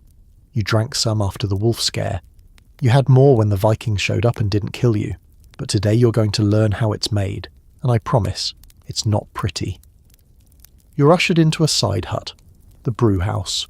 Although it smells less like a cosy brewery and more like old bread, and a swamp had a child in the centre, a wide clay cauldron sits on a fire pit. There's grain mash bubbling in it. A woman stirs it with a wooden paddle the size of a shovel, her arm steady and uninterested in your grimacing. The ingredients are humble: water, malted barley, or whatever grain didn't rot this winter, and some form of herbal bittering. In places with access to imported goods, that's hops. Here, it's bog myrtle, and it smells like wet forest and old socks. The mash boils, then cools. Later it'll be strained into clay jugs or leather sacks to ferment. No yeast packets, no thermometers, just time, instinct, and the occasional helpful spirit hovering around the rafters. You're handed a mug of the finished product. It's cloudy, warm. You drink. It tastes earthy, slightly sour, but there's a kick, a heat that sneaks up your throat. You look around. Everyone else is drinking too, and talking louder than usual. Someone laughs at nothing. A child hits someone else with a stick and is immediately forgiven. The tension of the past week, the sickness, the wolves, the Vikings, it softens at the edges. That's the power of ale. Here's your historical fact. Ale was the staple drink in early medieval Britain. Water was often unsafe or frozen, especially in winter. Ale was boiled during brewing, then naturally fermented. Weak, small ale was drunk daily, even by children. Stronger versions were saved for special occasions, or let's be honest, just worse days. And when you were lucky, you got mead. Now here's a treat. The village keeps a small batch of honey mead, stored in a sealed clay pot, hidden behind dried herbs in the warmer hut. You're allowed a taste. It's sweet, thick, and burns going down in a way that makes you immediately suspicious of how fast you like it. Honey is rare. Bees don't buzz much in winter, and if you haven't harvested by autumn, you're out of luck. Mead, therefore, is a luxury, a celebration, a defiance of the cold, and probably the fastest way to forget you haven't bathed in 3 weeks. Here's your quirky fringe fact. In some parts of early Britain, mead was believed to be a divine gift. A drink of the gods, or even the dead one tradition says it helps bridge the gap between worlds during the winter solstice, when the veil between the living and the dead is thinnest. Mead wasn't just alcohol, it was spiritual jet fuel. You get another cup, and then comes the most terrifying concoction of all, hot herb wine, made from leftover fruits, mostly dried, heated with herbs, roots, and sometimes spices if the village is rich, or if someone looted the right Roman ruin. Today's batch tastes like overripe plums met tree bark in a cauldron and had an argument, but it's hot, and it's got bite. After a few sips, your fingers start to feel again. After a few more, you're telling a story you didn't know you remembered, gesturing too broadly and accidentally hitting bearer with a wooden spoon. He doesn't notice. He's singing in a language you've never heard. You're warm, for the first time in days, and here comes your scholarly debate. Was winter drinking essential to social cohesion, or a dangerous escape from responsibility? Some argue that communal drinking helped maintain bonds. It made people laugh together, grieve together, plan raids or repairs or rituals with shared understanding. Others say it enabled violence, idleness or escape, especially in periods of deep hardship. Like most things, it probably did both. Back in the hearth hut, the fire burns high. People are gathered tighter than usual. The air smells of smoke, bread, and something herbal that probably isn't legal in your time. Someone passes around a bowl of roasted turnips, salted and almost crispy. You dunk yours in a clay cup of ale because why not? The stories begin. You listen as a man recounts a night hunt where he claims he killed a stag the size of a house. The children gasp. Someone snorts. The old woman tells a tale of a man who drank too much mead and slept in a snowdrift for 2 days and woke up married to a sheep that gets the biggest laugh of the night. And you? You tell a story too. A modern one. Carefully edited, of course. You describe glowing rectangles that talk, and buildings taller than trees, and hot water coming out of the wall. They laugh. They call you a dreamer, or a liar, or cursed, but in a fond way. You sip more mead and feel the room blur at the edges. Softer, quieter, safer. And just before sleep claims you, curled under the fur with the fire painting orange on your closed eyes, you think, maybe this is how they made it through. Not just by fire and food, but by stories, laughter, shared heat, a cup passed from one cracked hand to another, and just the tiniest bit of forgetfulness. The next morning hits like a brick of regret. Your mouth tastes like someone stored garlic in it overnight. Your head throbs with the rhythm of a goat trying to dance on your skull. You squint against the firelight, which feels unreasonably aggressive, and when you sit up, the room spins like you've been cursed by a particularly vengeful forest spirit. Congratulations, you've experienced your first Dark Age hangover. You try to recall how many cups of mead you drank, or how many bowls of turnip ale stew you dipped your bread in. There was definitely a story about a glowing box that everyone found hilarious. You vaguely remember hugging Bearer and telling him he smelled trustworthy. Nobody looks at you with judgment, mostly because half of them feel the same. The communal hearth is quieter today. The laughter from last night has been replaced by the sound of groaning, water boiling, and one person loudly retching behind the goat pen. But beneath the dull pain in your skull and the fog in your eyes, there's something else humming through your body. Resilience. Because somehow, even after sickness, wolves, raiders, frozen toes, and a late-night fermented herb binge, you're still here. And today you start to understand why. Today's lesson, the Dark Age mindset, how they thought, what they believed, and why that kept them going when everything else screamed, lie down and perish. You sip a mug of weak broth, leftover from last night's stew, thinned with water, but hot and strangely comforting. Across the hearth, the old woman who always seems to know things is holding a bundle of herbs and muttering over the sick child's forehead. Another charm? Maybe. Maybe just hope in herb form. You ask her between sips if the herbs actually work. She looks at you, eyes sharp, and says, "They don't need to, you do." And there it is. See, the people around you don't just survive because they're tough or good at digging turnips with their bare hands. They survive because they believe they have to. Because the idea of giving up doesn't exist. It's not on the menu. There's no word for quit in the local dialect, though there is one for lay down and wait to be eaten by birds, and it's considered an insult. The mindset here isn't about triumph, it's about endurance. Living one more day because one more day might mean a thaw, a fish in the net, a child's fever breaking. The reward isn't wealth or comfort, it's time. That's the luxury. A future. And here's your historical fact. The early medieval worldview in Britain was a mix of hard reality and cosmic perspective. Life was short. Death was constant. But people believed in cycles, seasons, gods, ancestors, rebirth. They didn't see winter as endless. They saw it as part of a pattern, a necessary darkness before light. Later that morning you help the others reinforce the animal shelter. The snow is getting heavier again, and the thatch roof sags ominously. You stack branches, tie knots, stamp down the drifts. Your muscles ache, but your hands know what to do now. Someone says, "Spring soon!" You look at the sky, grey, endless, uncaring, and try not to laugh. But you also don't disagree, because saying spring soon isn't about predicting the weather. It's about willing it into existence. After chores, you're invited into one of the smaller huts. It's dim, crowded, smoky. A man sits in the corner, his arm wrapped in cloth, his face pale. His wife pours a bowl of water. Beside her is a bundle of carved wooden tokens, figures shaped like animals, stars, spirals. You ask what they are. "Fate bones," someone says. The woman shakes them in her hand, lets them fall into a circle of ash on the floor. The shapes they form are read, interpreted, debated. The results? Not good, but not fatal. A storm coming. Bad luck for travel. A cough that will pass if the fire is kept strong. It's not prophecy. It's pattern recognition wrapped in ritual.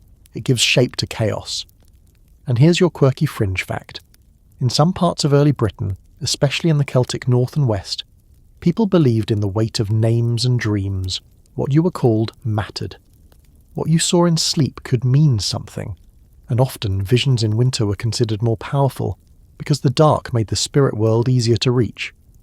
Later by the fire, a man tells you his brother once dreamed of a white hare dancing on a frozen lake, and the next day the ice cracked and swallowed a hunter. Coincidence? Maybe. But no one has set foot on that lake since. You start to notice more of these small belief systems woven into the everyday. Not religion in the modern sense, no sermons or structured theology. Just meaning. Everywhere. In smoke patterns, in animal tracks, in how the wind moves the trees. You ask if they believe in one god or many. They shrug. Doesn't matter who hears, so long as someone does.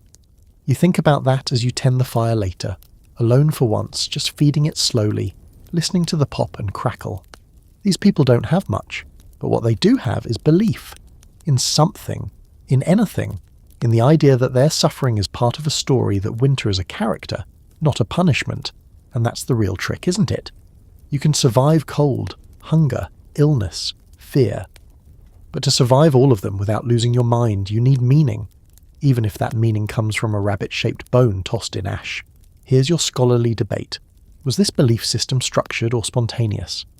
Some historians argue that post-Roman Britain had a robust set of inherited traditions, Celtic, Anglo-Saxon, Roman Christian, that created a kind of mental framework for resilience. Others think belief was more improvised, passed through oral tales, rituals and habit, a kind of spiritual DIY kit. But as you sit there, watching the fire reflect in the eyes of a child holding a carved wolf token, you realise it doesn't matter how structured it is. It just matters that it works. That night you dream of green fields. They stretch forever, bright and soft and warm. Then snow starts to fall across them, slow and quiet. You hear a voice, not loud, but deep. Wait long enough, and it all comes back. You wake up in the dark, the fire still glowing. And for once, the cold doesn't feel cruel, you're just patient. You're awoken not by a scream, not by a goat standing on your foot, though that's happened, and not by some horrid, death-smelling stew bubbling over in the hearth. No, this morning you wake up to something rarer. Laughter. Loud, real, belly-deep laughter. Not nervous chuckles or exhausted snorts. Actual joy. And music. You blink, still tangled in a fur that's trying to merge with your skin. You sit up and listen. Yep, flute, drum, maybe even a fiddle, and voices, singing badly but with full enthusiasm. Something's up.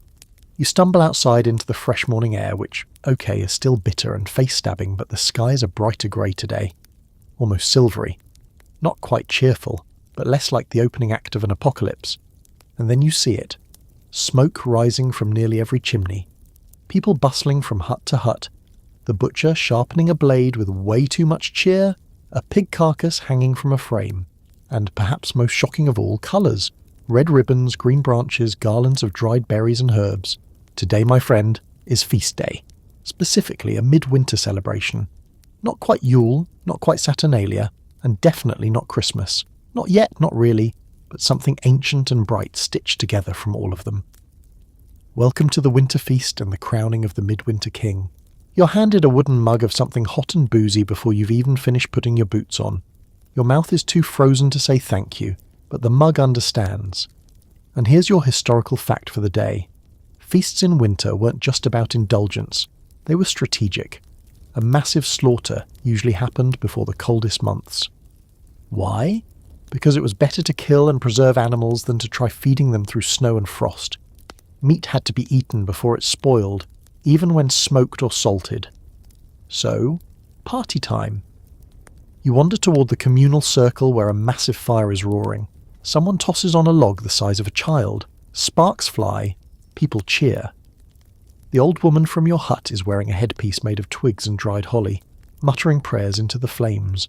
Children are weaving green branches through fence posts. A young man is already 3 cups into something strong and is dancing like no one told his knees they're 40. And then comes the procession. They crown a king, a midwinter king. Today it's the boy who once threw up into the goat's bucket. He now wears a crown of pine cones and berry branches, his face smeared with ash like war paint, and rides, well, sits awkwardly upon, the village's fattest pig, which seems deeply unenthusiastic about its royal duties. He holds a wooden spoon like a sceptre and declares things in a booming voice. All stew today shall contain meat, and anyone who shivers without permission shall be tickled by goose feathers. Laughter erupts. It's nonsense, but it's important nonsense. And here's your quirky fringe fact. In many early European traditions, including parts of Britain, communities would choose a lord of misrule or winter king, often someone low in status, to rule over the feast day. They were symbolic. Sometimes mocked, sometimes feared. In a few darker versions, the king would be sacrificed at the end of winter. Others just got very, very drunk and passed out next to the fire. You hope it's the second one today. You help set up long wooden planks for seating. A central table forms from mismatched boards. Trenchers, flatbread used as plates, are arranged clay bowls, wooden spoons, mugs made of horn and carved bone. And then the food begins to arrive. Not just broth and porridge, no, real food. Roasted pork, spit-turned and crackling. Baskets of dried apples rehydrated and boiled with honey. Stewed beans with actual herbs and, what's that? Salt. Your body nearly weeps in gratitude. There's even flatbread baked with leftover goose fat. Crispy edges, soft centres. You take 3. No one stops you. Ale flows. Mead is poured in cautious celebration. Children play games involving spinning bones and chasing each other with pine cones. The women sing as they stir pots. The men compete to see who can lift the heaviest goat. The goat is very confused but oddly cooperative. For a moment, just a day, maybe less, it feels like the village has climbed out of the darkness and into a pocket of warmth. And that's the point. Because here's your scholarly debate of the day. Were these winter feasts purely practical, burning through food stores before spoilage, or were they fundamentally rituals of hope? Some say they were morale events, psychological survival strategies wrapped in roast pork and nonsense hats. Others argue they were rooted in deeply spiritual traditions, symbolic reenactments of rebirth, of light returning, of life defeating death. The truth, as always, is probably both. You eat until your fingers go numb from gripping the cup. You laugh at jokes you don't understand. You help a very drunk woman up from the snow where she's yelling at a snowman she claims is mocking her tone. At dusk, the king makes a speech. He says in a totally serious tone, "This winter has tried to eat us, but we bit it first." Everyone cheers. Someone throws bread. He ducks like a professional. As night falls, the village gathers near the big fire. The midwinter king steps forward and throws his pinecone crown into the flames. It catches instantly, sending sparks spiralling up into the black sky. Everyone watches in silence. "It's symbolic," someone whispers. The crown burns, and with it, the worst of winter. The rest will survive. And for once, you believe it. Here's the thing they don't tell you about the Dark Ages. Yes, they were cold. Yes, they were violent and harsh and muddy in a way you can smell. But these people weren't joyless. They weren't always solemn or suffering. They made fun, even if they had to carve it out of frost with their bare hands. That night, curled near the hearth with a belly full of actual food and a brain buzzing with fermented courage, you listen to the last embers of laughter echo across the snow. Winter still rules the world outside, but for one day, you ruled it back. The morning after, the feast hits differently, not like the mead-soaked chaos of the last hangover. This is a softer ache, your body reminding you that dancing, laughing, eating too much pork and hoisting a half-frozen goat above your head, don't ask, all have consequences. Still, you wake with a sense of lightness. Not literal light. No, the sky is still a bruised, wintry grey and your breath still fogs like dragon smoke. But something inside feels lighter, like maybe the dark isn't winning today. You crawl out from under the furs, stretch your arms and freeze mid-yawn. Outside, kids are already running through the snow, barefoot. One of them shrieks with glee as he launches a crusty snowball directly into another's face. The second retaliates by dumping a handful of slush down the back of the first kid's tunic. A full-blown snow war breaks out, featuring sticks as swords, a badly made sled, and someone riding a piece of bark like it's a noble steed. You step outside cautiously and get hit in the shoulder with a snowball, a direct hit.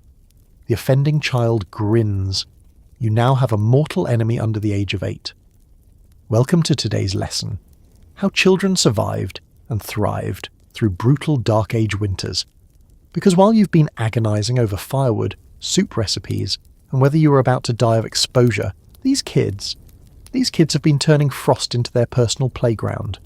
You ask one of the women how they aren't all frozen stiff. She laughs and says, "They're still growing. The cold doesn't know where to find them yet."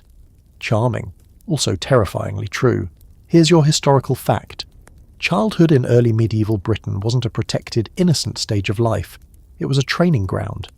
Most kids were expected to contribute to survival early, gathering firewood, feeding animals, fetching water, helping with meals, and sometimes even taking part in small trades.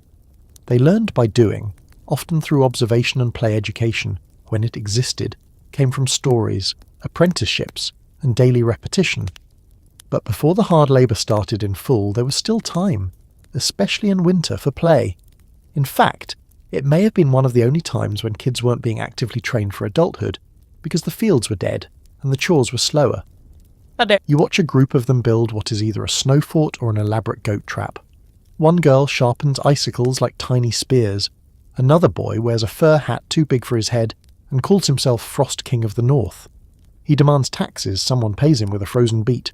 You're pulled into a game, some version of tag that involves yelling ghost and then running in circles until someone falls into a snowdrift. It makes no sense. It is perfect. After a while, you're panting, cheeks flushed, and hands completely numb. But the kids are still going. You now suspect they are not human, but some form of chaos spirit in wool cloaks. Here's your quirky fringe fact. Archaeological digs have uncovered toy-like items from early medieval Britain. Miniature swords, carved animal figures, spinning tops, and small bone dice. Were they toys or ritual objects? Scholars debate, but the existence of these items suggests that even in a world where food was scarce and death was common, people still made space for play. Back near the huts, a group of younger children gathers around the old woman. Yes, her again, the village's undisputed queen of mystery. And she begins telling a story you sit in, shivering slightly but curious. It's about a girl who turned into a deer during winter to escape the hunger of the cold. She ran and ran until her hooves froze, and then she slept beneath a tree until the sun called her name in spring. But the winter remembered her and still searches every year, hoping to finish what it started. The kids are riveted. So are you, if you're being honest. She ends the tale with a warning. Don't stray from the firelight when the frost gets thick. The cold has a name, and it might be yours. You think about how often fear and caution are woven into their fun. Stories with sharp teeth hidden behind snowball fights. And yet, they laugh. They live. Here's your scholarly debate of the day. Did medieval children experience a childhood as we understand it? Some say no, that life was so harsh and survival so immediate that children were essentially small adults in training. Others argue yes, pointing to stories, burial sites with toys, and cultural traditions that show affection and space for joy. Maybe the truth is this. Childhood existed, but it wasn't padded. It was raw, messy, cold, and sometimes beautiful. By mid-afternoon, the kids have turned to more serious business. 2 are learning to braid cord from wool scraps. Another is helping an older sibling boil snow for water. The smallest one sits beside you and shows you how to make a snow beetle. Basically a ball of ice with sticks for legs. It's absurd and perfect. You realise that kids like these grew up with a fluency in winter you can barely comprehend. They're not just enduring it, they've made it a part of themselves. And when you ask the boy what his favourite thing about winter is, he answers without thinking. The quiet. It's like the world is sleeping, and you can go anywhere without waking it up. That night, curled near the fire with a few of those same kids now dozing beside you like pups in a den, you think about that, about how they're not just surviving this winter, they're learning its shape, its dangers, its rhythms, and maybe that's the only way to really get through it. Not by fighting it every second, but by learning to move with it, to grow inside it, to play in the dark. You're getting used to waking up before the light, not because of the light, there isn't any, not really, but because that's just how things are done now. The fire still smoulders. Your face is cold, your feet colder, and the goat is already chewing something it shouldn't. You rise like dough left too long by the hearth, slow, heavy, slightly crusty. But this morning is different. There's a quiet kind of urgency in the hut. The woman of the house is already moving, cloak tied, hands busy with a bundle of kindling and something wrapped in hide. She doesn't speak until she sees you standing. "You're coming," she says like it's already decided. You ask where. "To the river, it's washing day." You nearly laugh. Washing? Now. When every water source is either frozen solid or whispering threats. But she's already out the door. Welcome to today's lesson, the daily grind of winter survival, domestic edition. More specifically, how women, and often only women, kept the hearth, the home, the clothes, the food, the children, and sometimes the whole mental stability of the community together with nothing but frostbitten fingers and absolutely no thanks. You follow her, slipping on ice within the first 3 steps. She doesn't wait. You catch up just as she ducks into a thicket near the tree line. The path is narrow, trodden into the snow by centuries of feet. You pass a half-frozen deer track, a broken trap, and what looks very suspiciously like a wolf print. You don't point it out. The river's barely moving under the crusted ice. A narrow channel has been hacked open with a hand axe. The water flows like black silk. It looks cold enough to kill hope. 2 other women are already there, sleeves rolled, scrubbing cloth against rough stones. The sound is familiar and alien all at once, like work from another life. You sit and watch as they dip linen into the icy water, wring it out, slap it, rinse it again. Their fingers are raw, red, trembling, but practiced, no complaints. Just breath pluming out in puffs as they trade stories in low voices. Here's your historical fact. The hearth and home were female domains in early medieval Britain. While men hunted, fought, or, more often, stood around looking important, women ran the engine room of survival cooking. Weaving, spinning, butchering, healing, teaching, washing, and keeping the fire alive, literally and metaphorically. There's a word in Old English, bridguma, which eventually became bridegroom. It means man of the bride.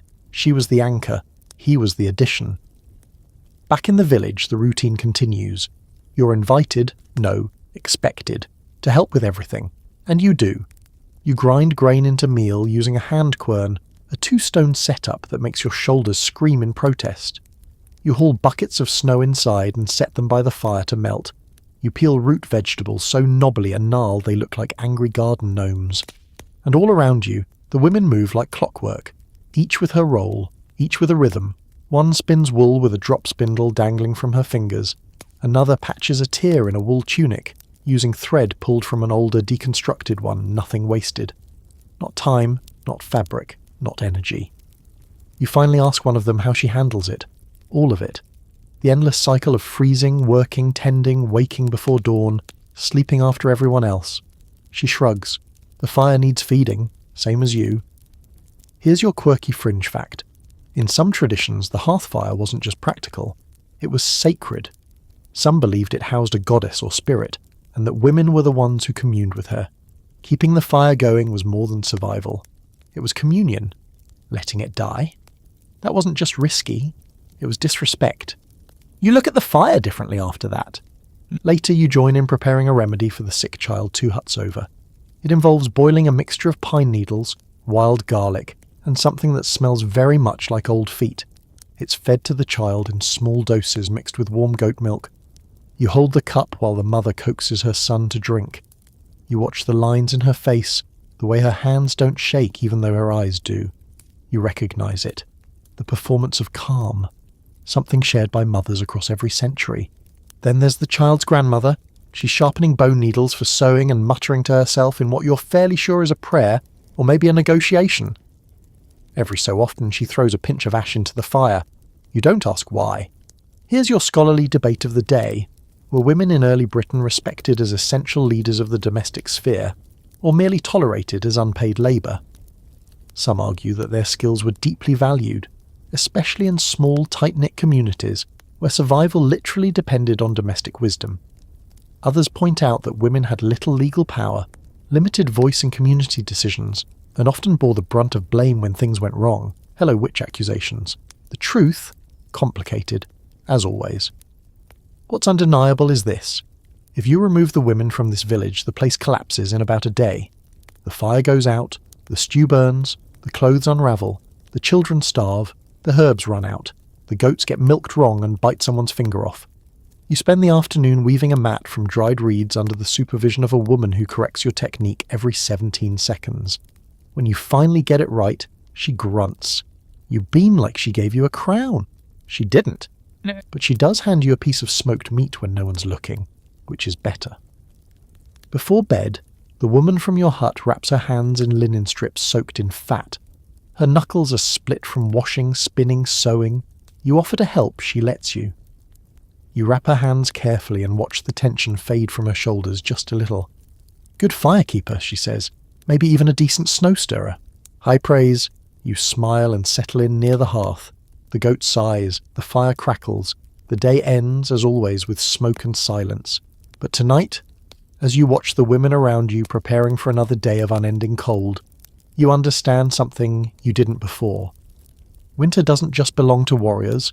It belongs to those who keep the hearth burning, those who patch the holes, who stir the pot, who wrap cracked hands and still find the strength to sing lullabies through chattering teeth. They don't just survive the cold, they carry the rest of us through it. You know what's better than waking up next to a crackling fire? Waking up next to a sleeping cow that radiates heat like a divine radiator. Yes, you've moved up in the world, or at least sideways, because today you're sleeping in the livestock shelter. Not because you're in trouble, though the goat did try to eat your reed mat yesterday, but because you've been volunteered to help with the animals. Beasts need tending, someone said, and you smell like one already. Fair enough. This morning the frost on the inside of the walls glitters like powdered glass. Your breath fogs instantly, and your feet protest loudly when they hit the frozen dirt floor. But you're not alone in here. 3 goats, 5 chickens, 1 pig, and 2 small cows have turned this hut into a living furnace. The smell is not great, but you'll take warm over fragrant any day. Today's lesson, the beasts of winter, and how they helped keep Dark Age Britons alive. You step outside into the cold with a pitchfork and a sense of dread. The sun is somewhere behind a curtain of pale grey clouds, doing absolutely nothing for anyone's snow crunches underfoot. Ice coats the water trough in a glittering sheet, and you spend the first 10 minutes of your day breaking it with a stick like a very unimpressed Viking. One of the cows moos in protest. You moo back. It feels like the only appropriate response. Here's your historical fact. Livestock wasn't just food in the Dark Ages, it was survival. Cows meant milk and warmth. Pigs meant fat and meat. Chickens meant eggs, and if you were lucky, warning clucks when danger lurked. Goats were the Swiss Army knife of animals. Milk, meat, hide, mischief. Even horses and dogs had critical roles to play, especially in the colder months. You drag hay into the shelter and begin feeding the animals. The pig snorts and digs like it hasn't eaten in days. The chickens peck at your boots. The goats headbutt everything, including each other, the trough, and a small child who wandered in with a bucket. Domestic animals aren't pets. They're currency. They're heaters. They're backup plans if the grain runs out. And you're beginning to understand just how intertwined their lives are with yours. The cow you woke up next to, her name is Branna. You learn this because someone yells, "Don't sit there, Branna leaks," and you move just in time to avoid a warm, unfortunate accident. You consider writing Branna a thank you poem anyway. That cow's body heat saved your life last night. Here's your quirky fringe fact. In some rural British communities, it was common to bring animals into the home, not just nearby, but inside part of the longhouse structure often included a stall or partition for livestock. Not for sentimentality, but for practicality. Animals produced heat. They also kept wolves from seeing your hut as a free buffet. Later in the day, you join 2 others in the woods to gather forage. The snow has made finding anything green basically impossible, but they show you how to strip the bark from willow and birch for goat feed. Apparently, goats are not picky. You suspect they would eat you if you stood still too long. You return with bundles of sticks, frozen fingers, and a new respect for just how many things animals can digest that you cannot. Now let's talk dung, because you can't talk about winter survival without addressing the frozen elephant in the room, or rather, its poop. You spend the afternoon collecting and stacking frozen manure. It's not glamorous, but it's fuel. Pressed and dried dung bricks are burned like peat or wood. They don't smell great when lit, but they burn slow and steady.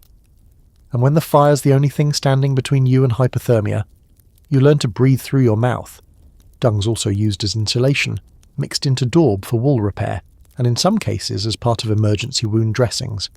Which is a nice thought to file away in case you ever twist an ankle out here. Just rub some cow poo on it is not a sentence you ever thought you'd consider, but hey, survival changes you. By evening the animals are fed, watered, and quietly farting steam into the night air. You sit in the straw beside Branna again, watching her chew with the slow, sacred calm of a creature who knows she has outlived emperors. You hear wolves again, distant this time like wind catching in a hollow tree. The chickens fluff their feathers. The goats twitch. Branna sighs.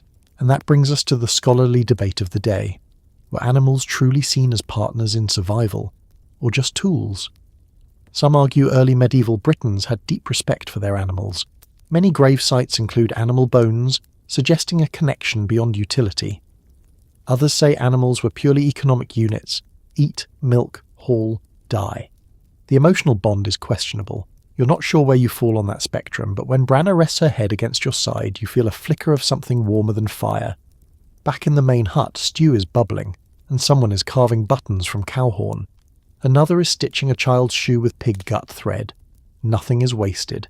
Every part of every animal has a purpose: hide, hair, bone, even bladder. You eat your meal beside the hearth and find a new appreciation for the boiled shank in your bowl.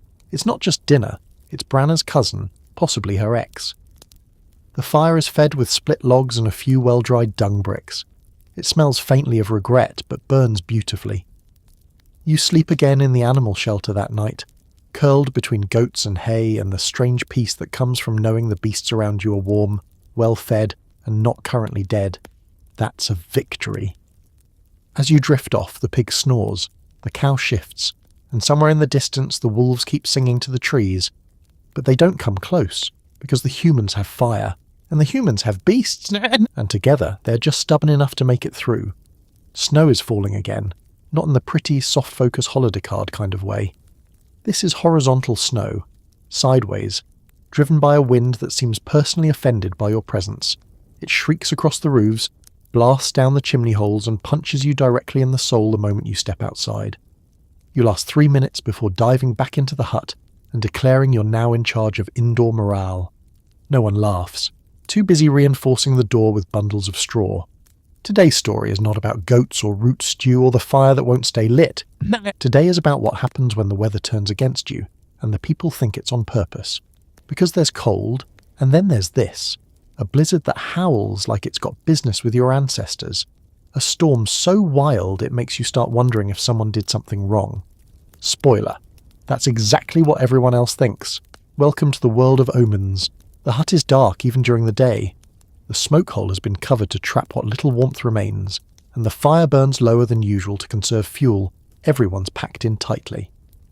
You're sharing body heat with a fur-wrapped child and a goat that keeps licking your ear. You let it happen.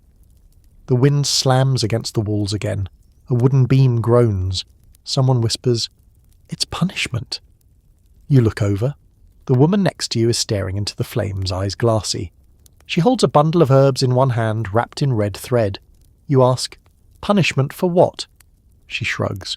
The world knows. And just like that, you realise the storm outside isn't just weather to these people. It's a message. Here's your historical fact. In Dark Age Britain, natural events were often seen as divine or supernatural signs. Harsh winters, lightning strikes, failed crops, even oddly shaped clouds. None of it was random. Everything meant something. The only debate was what and who. And here's your quirky fringe fact. There were weather diviners in some communities. People believed to interpret signs in the clouds, the behaviour of animals, even the way smoke moved through a room. If your hearth fire refused to light 3 days in a row, omen. If crows gathered on your roof, bad omen. If 2 goats sneezed at the same time, possibly the end of days. In the corner, the old woman is now chanting softly, tossing dried juniper into the fire. The smoke thickens, stings your eyes, curls into odd shapes. Someone whispers that the storm is angry because the offerings were too small at the last full moon. Someone else says a child dreamed of black feathers, and that's never good. You sit and listen as story after story unfolds, like snow from a heavy branch. One time a man insulted the moon, and his sheep went blind. Once a travelling peddler arrived on a storm and left with 3 fingers missing and a pocket full of teeth. A woman once sang the wrong song during winter solstice and found a frost-shaped handprint on her window, inside. The logic is twisted, but in a way it makes perfect sense. Here's your scholarly debate. Were these beliefs widespread social explanations for suffering, or just stories to pass the time? Some say the people of this era genuinely believed that divine or otherworldly forces controlled their fates, that storms had eyes, that gods walked in the woods during snowfalls.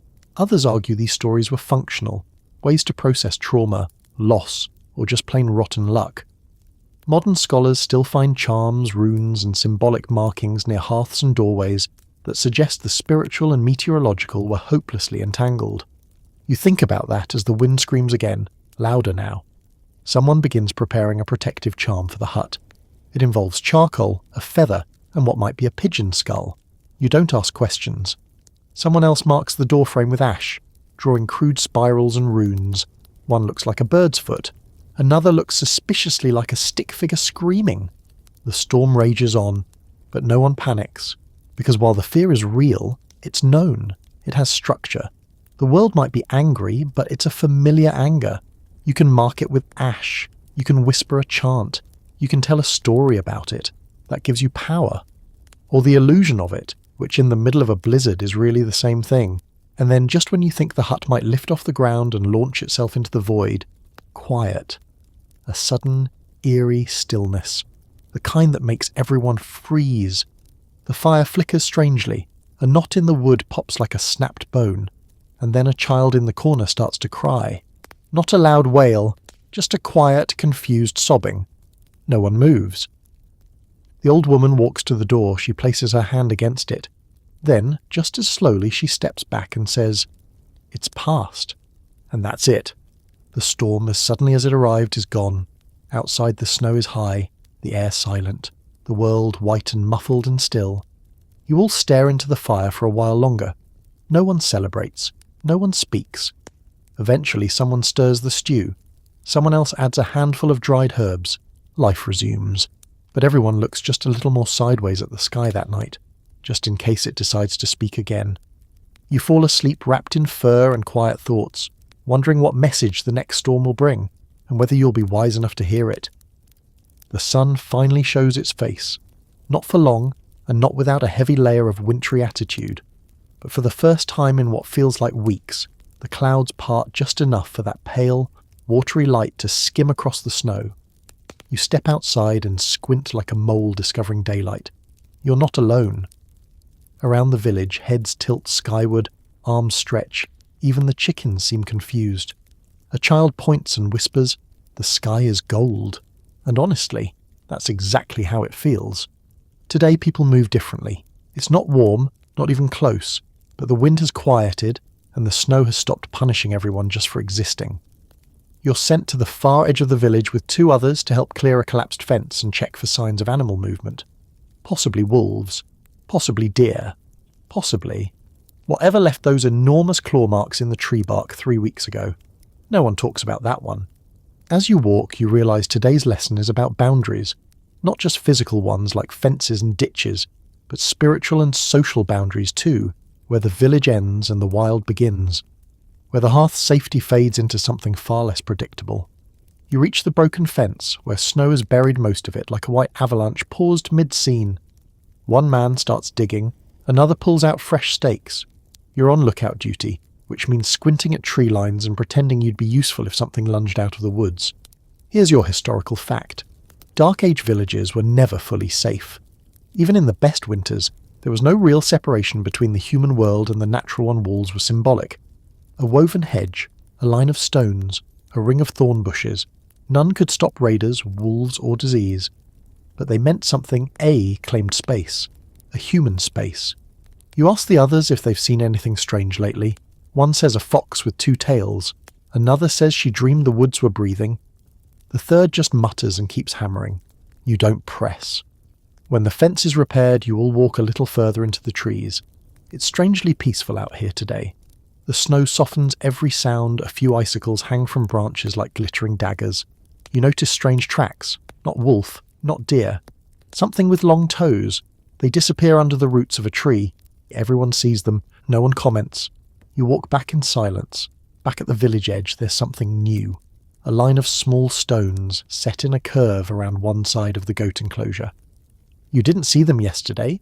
A woman tells you they're sleep stones, meant to lull evil spirits that wander too close.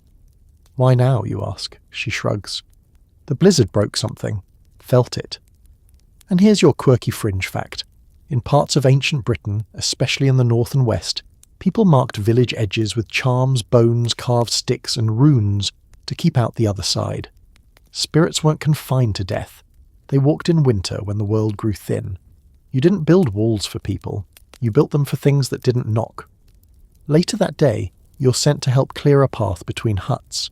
The snow has drifted high, waist-deep in places. It's hard, crusty snow now.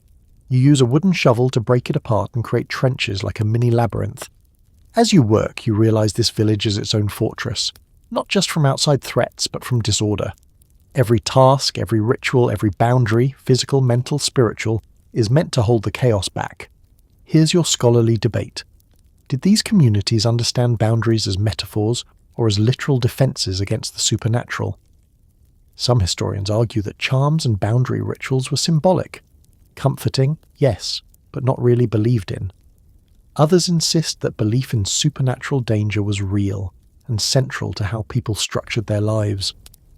The fact that villages spent time, energy, and resources on these practices suggests they weren't just performative. You spend the rest of the afternoon helping place bundles of woven reed at the corners of several buildings. They're tied with red wool and something that smells like dried milk, for protection, someone says. You nod like you understand. Evening falls fast again. It always does. The golden light fades to grey, then bruised blue. Fires are lit and smoke curls into the sky like soft questions. You eat your meal, some sort of bean mush with dried pork, and listen to people murmuring about the boundary patrol. That's what they're calling it now. Half a joke, half a new tradition. No one's going to admit they were spooked by the tracks or the sudden calm after the storm, but everyone's acting like something changed. Later, as you step out for air, you see a group of villagers circling the village perimeter with torches. They stop at each corner, they speak a name, different names, softly, and leave behind offerings. Ash, salt, a slice of bread. You ask if it's for the gods. No, someone says, it's for the uninvited so they don't come inside. You watch them complete the circle. You feel something settle. Not comfort exactly, but alignment. Like the world's been stitched back together. Unevenly, maybe, but tight enough to hold through another night. As you return to your hut, you notice a new charm above the door. A spiral of straw, freshly hung. Inside, the fire burns a little brighter than before. You sleep with your back to the wall and your feet toward the hearth, just in case. And when the wind howls again, you don't feel fear. You feel ready, because the village knows its shape, and now so do you. You dream of birds, a sky full of them, black-winged, spiral-spinning, calling in voices that don't belong to birds at all. One lands on your shoulder. It opens its beak. You wake before it can speak. You lie still in the half-darkness of the hearth hut, breath slow, head foggy, skin clammy under furs that suddenly feel too heavy. The fire is low. The air smells different, damp, metallic. You glance toward the others. One of them is coughing, hard. You listen. Then you realize it's not just one, it's several, all at once. And just like that, you're dropped into a new kind of fear. Not wolves, not cold, not hunger, sickness. Today's lesson is about what might be the single most terrifying part of surviving a Dark Age winter. When your own body turns against you, and there's nothing left to throw at it but garlic, faith, and a prayer to whatever might be listening. The woman who slept beside you yesterday is now curled on her side, lips pale, cheeks flushed with fever. Her breath rasps in and out like someone dragging a branch through snow. Another child has been moved from the hearth to a side mat wrapped in wool and herbs. She doesn't stir. You ask what it is. Fever's taken hold, someone says, voice flat. You ask if it's contagious. The answer is just a look. And here's your historical fact. Disease in early medieval Britain was a constant invisible predator. Winters were prime time for illness. Crowded huts, poor air circulation, low nutrition, and weakened immune systems made every cough a gamble. Fevers, lice, lung rot. Sometimes it was a simple infection that spiraled into something deadly. Other times it was something worse, plague, or something plague-like, but unnamed. No doctors, no antibiotics, no hand sanitizer. You help crush herbs with a rounded stone, blending garlic, yarrow, and something that smells like bitter hope. The old woman adds honey and warm ale to the mix, and spoons it slowly into the sick child's mouth.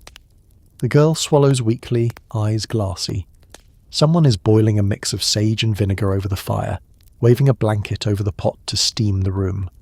You join, lifting the edge and fanning the smoke toward the walls. Your eyes water. Your nose runs. You feel mildly ridiculous, but you do it anyway, because it's something. That's the strange strength here. When death creeps in, no one shuts down. They move faster. They double the work. They whisper chants and make poultices and mix potions with names like nose smoke and cleansing bitters. And here's your quirky fringe fact. Some healing traditions involve singing directly to the sick body. Not in a metaphorical way. Literally singing into the wound or chest, a blend of prayer, vibration therapy and pure desperation. Some charms were poems, some were nonsense syllables. All were done with full intent. You hear one today. a low, rhythmic chant repeated by the girl's mother as she dabs her child's forehead with a wet cloth. It's not a song, it's older than that. A hum that rumbles from the gut and seems to reach beneath the skin. You feel it in your bones. You help feed broth to a man whose lips are cracked from fever. He tries to speak, but the words fall out like crumbling bread. His daughter smiles at him anyway and says, "Rest. We're holding your place. No one cries, no one panics, but every movement is slower, heavier. Like they're all wading through thick snow even inside the hut." Here's your scholarly debate. Was early medieval healing based on real knowledge or pure superstition? Some historians argue that herbalists and healers had a surprisingly effective toolkit. Plants like garlic, willow bark, and honey have antimicrobial properties. Others say the rituals were mostly symbolic, acting as emotional comfort rather than medical aid. But recent studies suggest a messy middle ground. They didn't know why it worked, but sometimes it did. You sneak outside for air. The cold slaps your face like it missed you. You breathe deep, watching steam curl from the thatched roof. You wonder if that's where the sickness hides, in the smoke, the heat, the breath of too many people packed too tightly. You see two men building something, a stretcher, a frame, number a beer, just in case. You head back inside, heart heavy.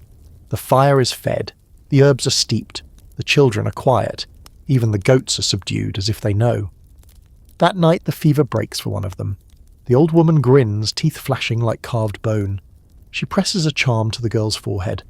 Twine wrapped around a sprig of lavender and a bead made from fox bone. The girl coughs, drinks water, and finally speaks.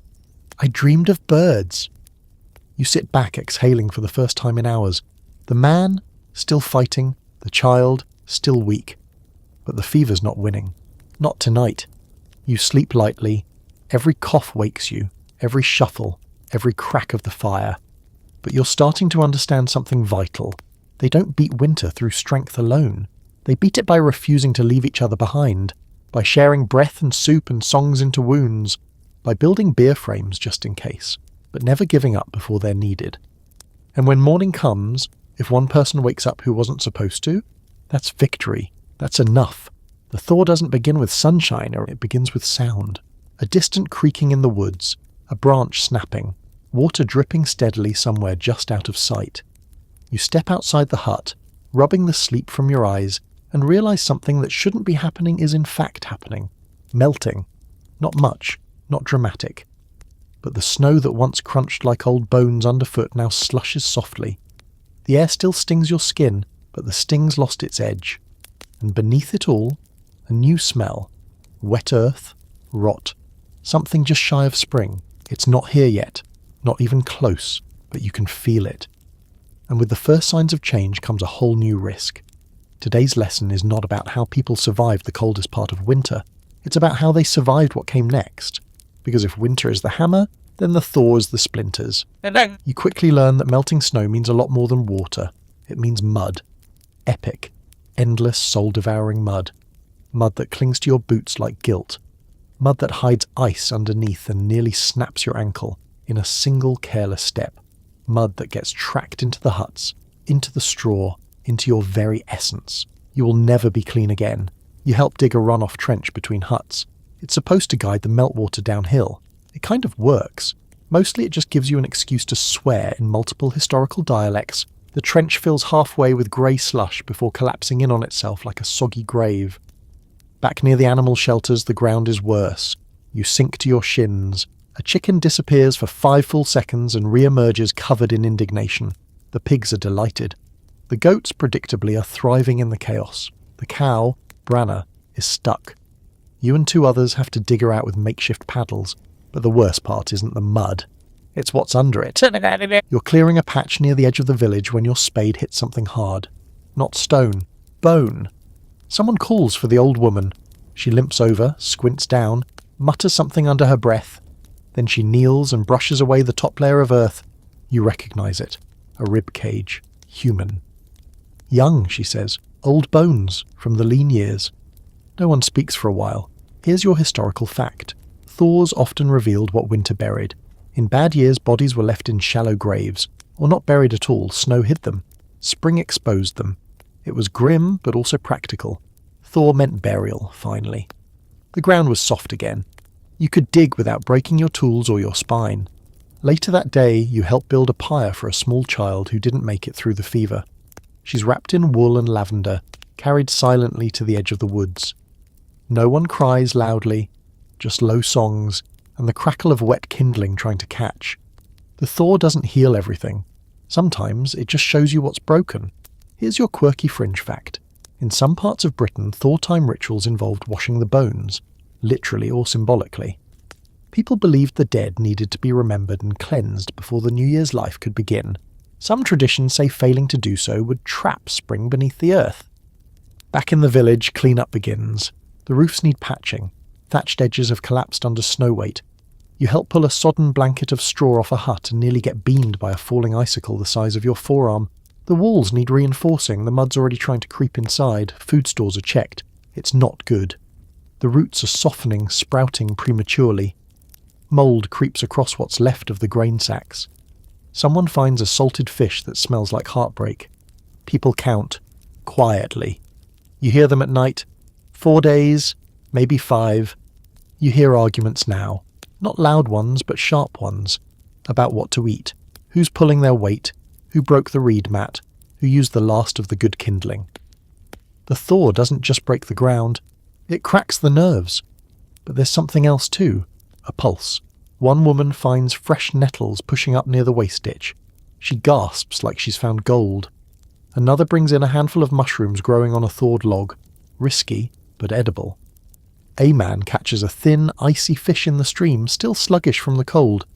People laugh when he shows it off, teeth chattering, and someone starts calling him Fish King. He doesn't seem to mind. And here's your scholarly debate. Was the thaw a time of hope or heightened danger? Some accounts suggest it was seen as a rebirth, celebrated with early feasts and fertility rites.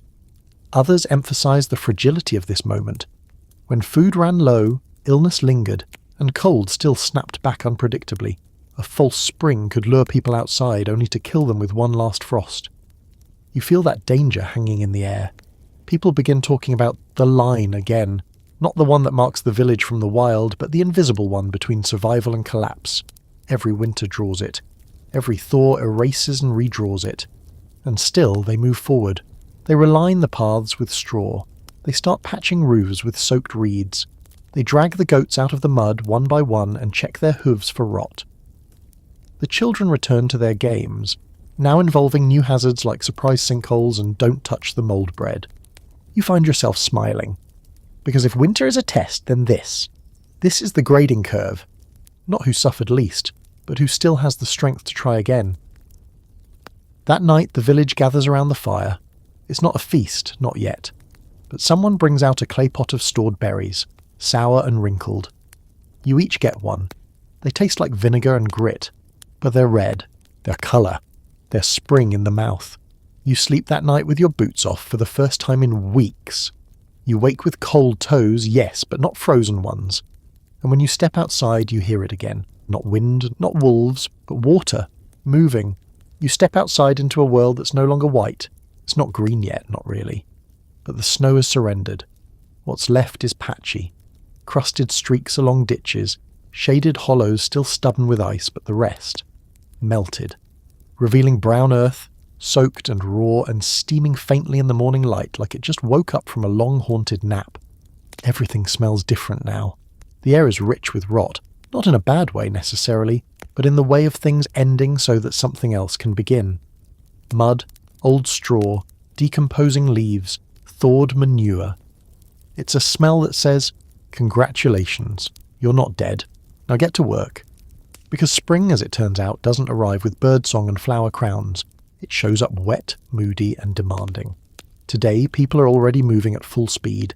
The first field is being turned, if field is the right word for this lumpy, waterlogged mess. The plough, once stored in the back of the animal shelter, is dragged out with a ceremony that involves grunting, arguing, and one goat trying to eat it. You're handed a wooden rake. You don't ask questions anymore. You just get in line. Today's lesson is the final one. What it means to come out the other side of a dark age winter, and why the fight to survive it doesn't end when the snow melts. The thaw's a liar. Yes, it brings sun, but it also brings floods. You find this out the hard way when the small stream near the village overflows, turning a perfectly decent goat path into a miniature lake. You wade in, waist-deep, dragging floating firewood back toward shore, boots sloshing, mud sucking at your legs like it wants to keep you forever. Here's your historical fact. Spring floods were a regular and deadly problem. Snowmelt combined with seasonal rains could wash out fields, drown livestock, even collapse poorly built huts. Drainage systems were primitive if they existed at all. In flatter areas, the land turned into swamps for weeks. People work fast now. Trenches are dug, dikes reinforced with rocks and mud, planks laid down as makeshift bridges. It's frantic but focused. Everyone knows the flood season is the last boss battle before true spring. You help lift a waterlogged fence post and are rewarded with a back full of mud and a chicken judging you from a dry perch. The animals are more vocal now. The cows are restless. The goats are still chaos incarnate, but louder. The pig is already back to digging up roots and grunting at birds like it's been planning revenge all winter. And in the middle of all of it, the humans are rebuilding. You see it in small ways. A new roof patch, this time reinforced with fresh reeds. A new basket woven from thawed willow branches. A boy carving a whistle from a length of bone, and actually laughing when it makes a noise. Here's your quirky fringe fact. In many early British communities, the end of winter was marked with symbolic firsts. First egg laid, first flower found, first baby born after the thaw. These became unofficial festivals, small personal rituals that grew into larger seasonal celebrations over time. One woman tells you she's saving her last scrap of dried berries for the first full Sunday, whenever that may be. You help build a raised platform for storing next season's kindling. It's a project that looks beyond survival, a plan, a declaration that you expect to be here next year. And it hits you then. You've made it. Not just through the cold or the hunger or the constant threat of dying from a sneeze, but through the long, silent test of winter itself. You ask Bearer, who's back to sharpening tools and humming again, how he marks the end of winter. He says, "When I stop counting what's left and start thinking about what I can grow." And there it is. Here's your scholarly debate of the day. Was survival in Dark Age Britain a miracle of toughness, or of community? Some argue that only the physically strong could make it, that the weak died, and nature weeded out the unfit. But archaeology tells a different story. Evidence of shared food, healed injuries, people with disabilities buried with care. It wasn't strength alone, it was interdependence. The old, the young, the sick, the stubborn, all surviving together. The final night you spend in the village, the air is warm enough to leave the hut door ajar. The fire still burns, but lower now. Outside, frogs croak in a puddle. Someone found green shoots near the tree line, actual leaves. You haven't seen that colour in months. A child runs past, barefoot in the mud, shrieking with joy. The old woman smirks. "He'll be sick by dawn!" You all laugh, and you realise laughter has become normal again. Not rare, not a miracle, normal. You go to sleep listening to the fire crackle, the animals settling, and the soft hush of water still trying to figure out where it wants to go.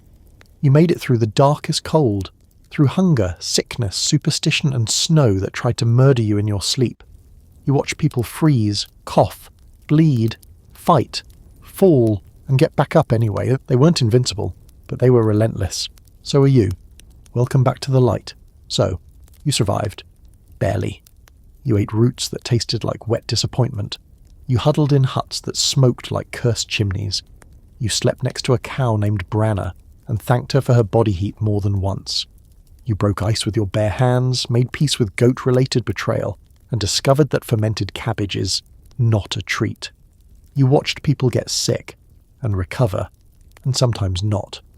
You saw how belief and routine and sheer stubbornness stitched these people together across a season that wanted to erase them. And maybe, just maybe, you realised that the cold isn't the enemy, it's the test. The fire was never just for warmth, it was proof that someone kept it burning. That people here remembered how. That even in the most hopeless grey there were songs to be sung, charms to whisper, and stories to pass from mouth to mouth like lifelines. This wasn't a fantasy, it was a reality. Their reality, harsh, brutal and breathtakingly human. And here's the truth no one likes to admit. You probably wouldn't have made it. Most of us wouldn't, but they did. and the world that grew back in spring, it owed itself to them. So maybe next time the wind bites and the sun disappears before dinner, you'll think of them, huddled around a smoky hearth, telling stories to keep the dark outside. And maybe you'll toss another log on the fire, just in case. Now blow out the candles, roll over, and let yourself drift off to the sound of distant snowmelt and goat snores. Tomorrow can wait. You've earned this.